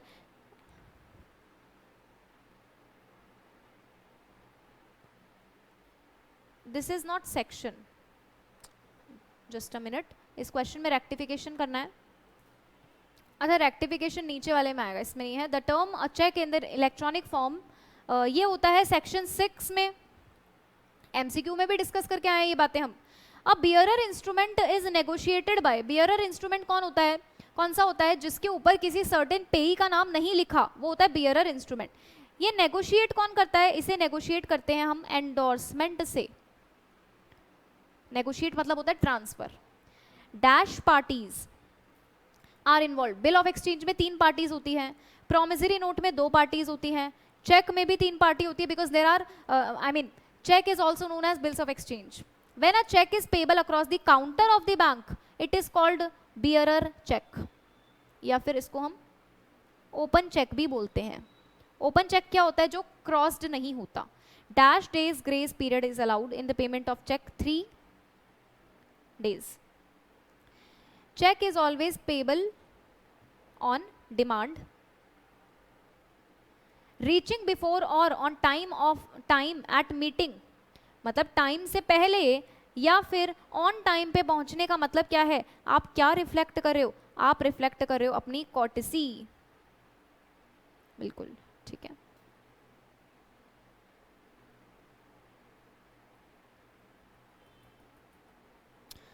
अच्छा, चेक की जो पेमेंट का टाइम है ना, यहाँ पे पेमेंट का टाइम 3 महीने होता है, लेकिन ग्रेस चेक में नहीं मिलता। हाँ, यहाँ करेक्शन करवानी थी मुझे, इधर नहीं, नीचे। ये डेज ग्रेस तो होते ही नहीं है चेक में, ठीक है। पहली बात, या तो ये क्या होगा, पीरियड ऑफ मैच्योरिटी, अगर पीरियड ऑफ मैच्योरिटी आएगा तो 3 मंथ्स आएगा यहाँ पे, लेकिन अगर डेज ग्रेस की बात करें वो तो कुछ होता ही नहीं है, इसलिए हमें यहाँ 0 करना पड़ेगा।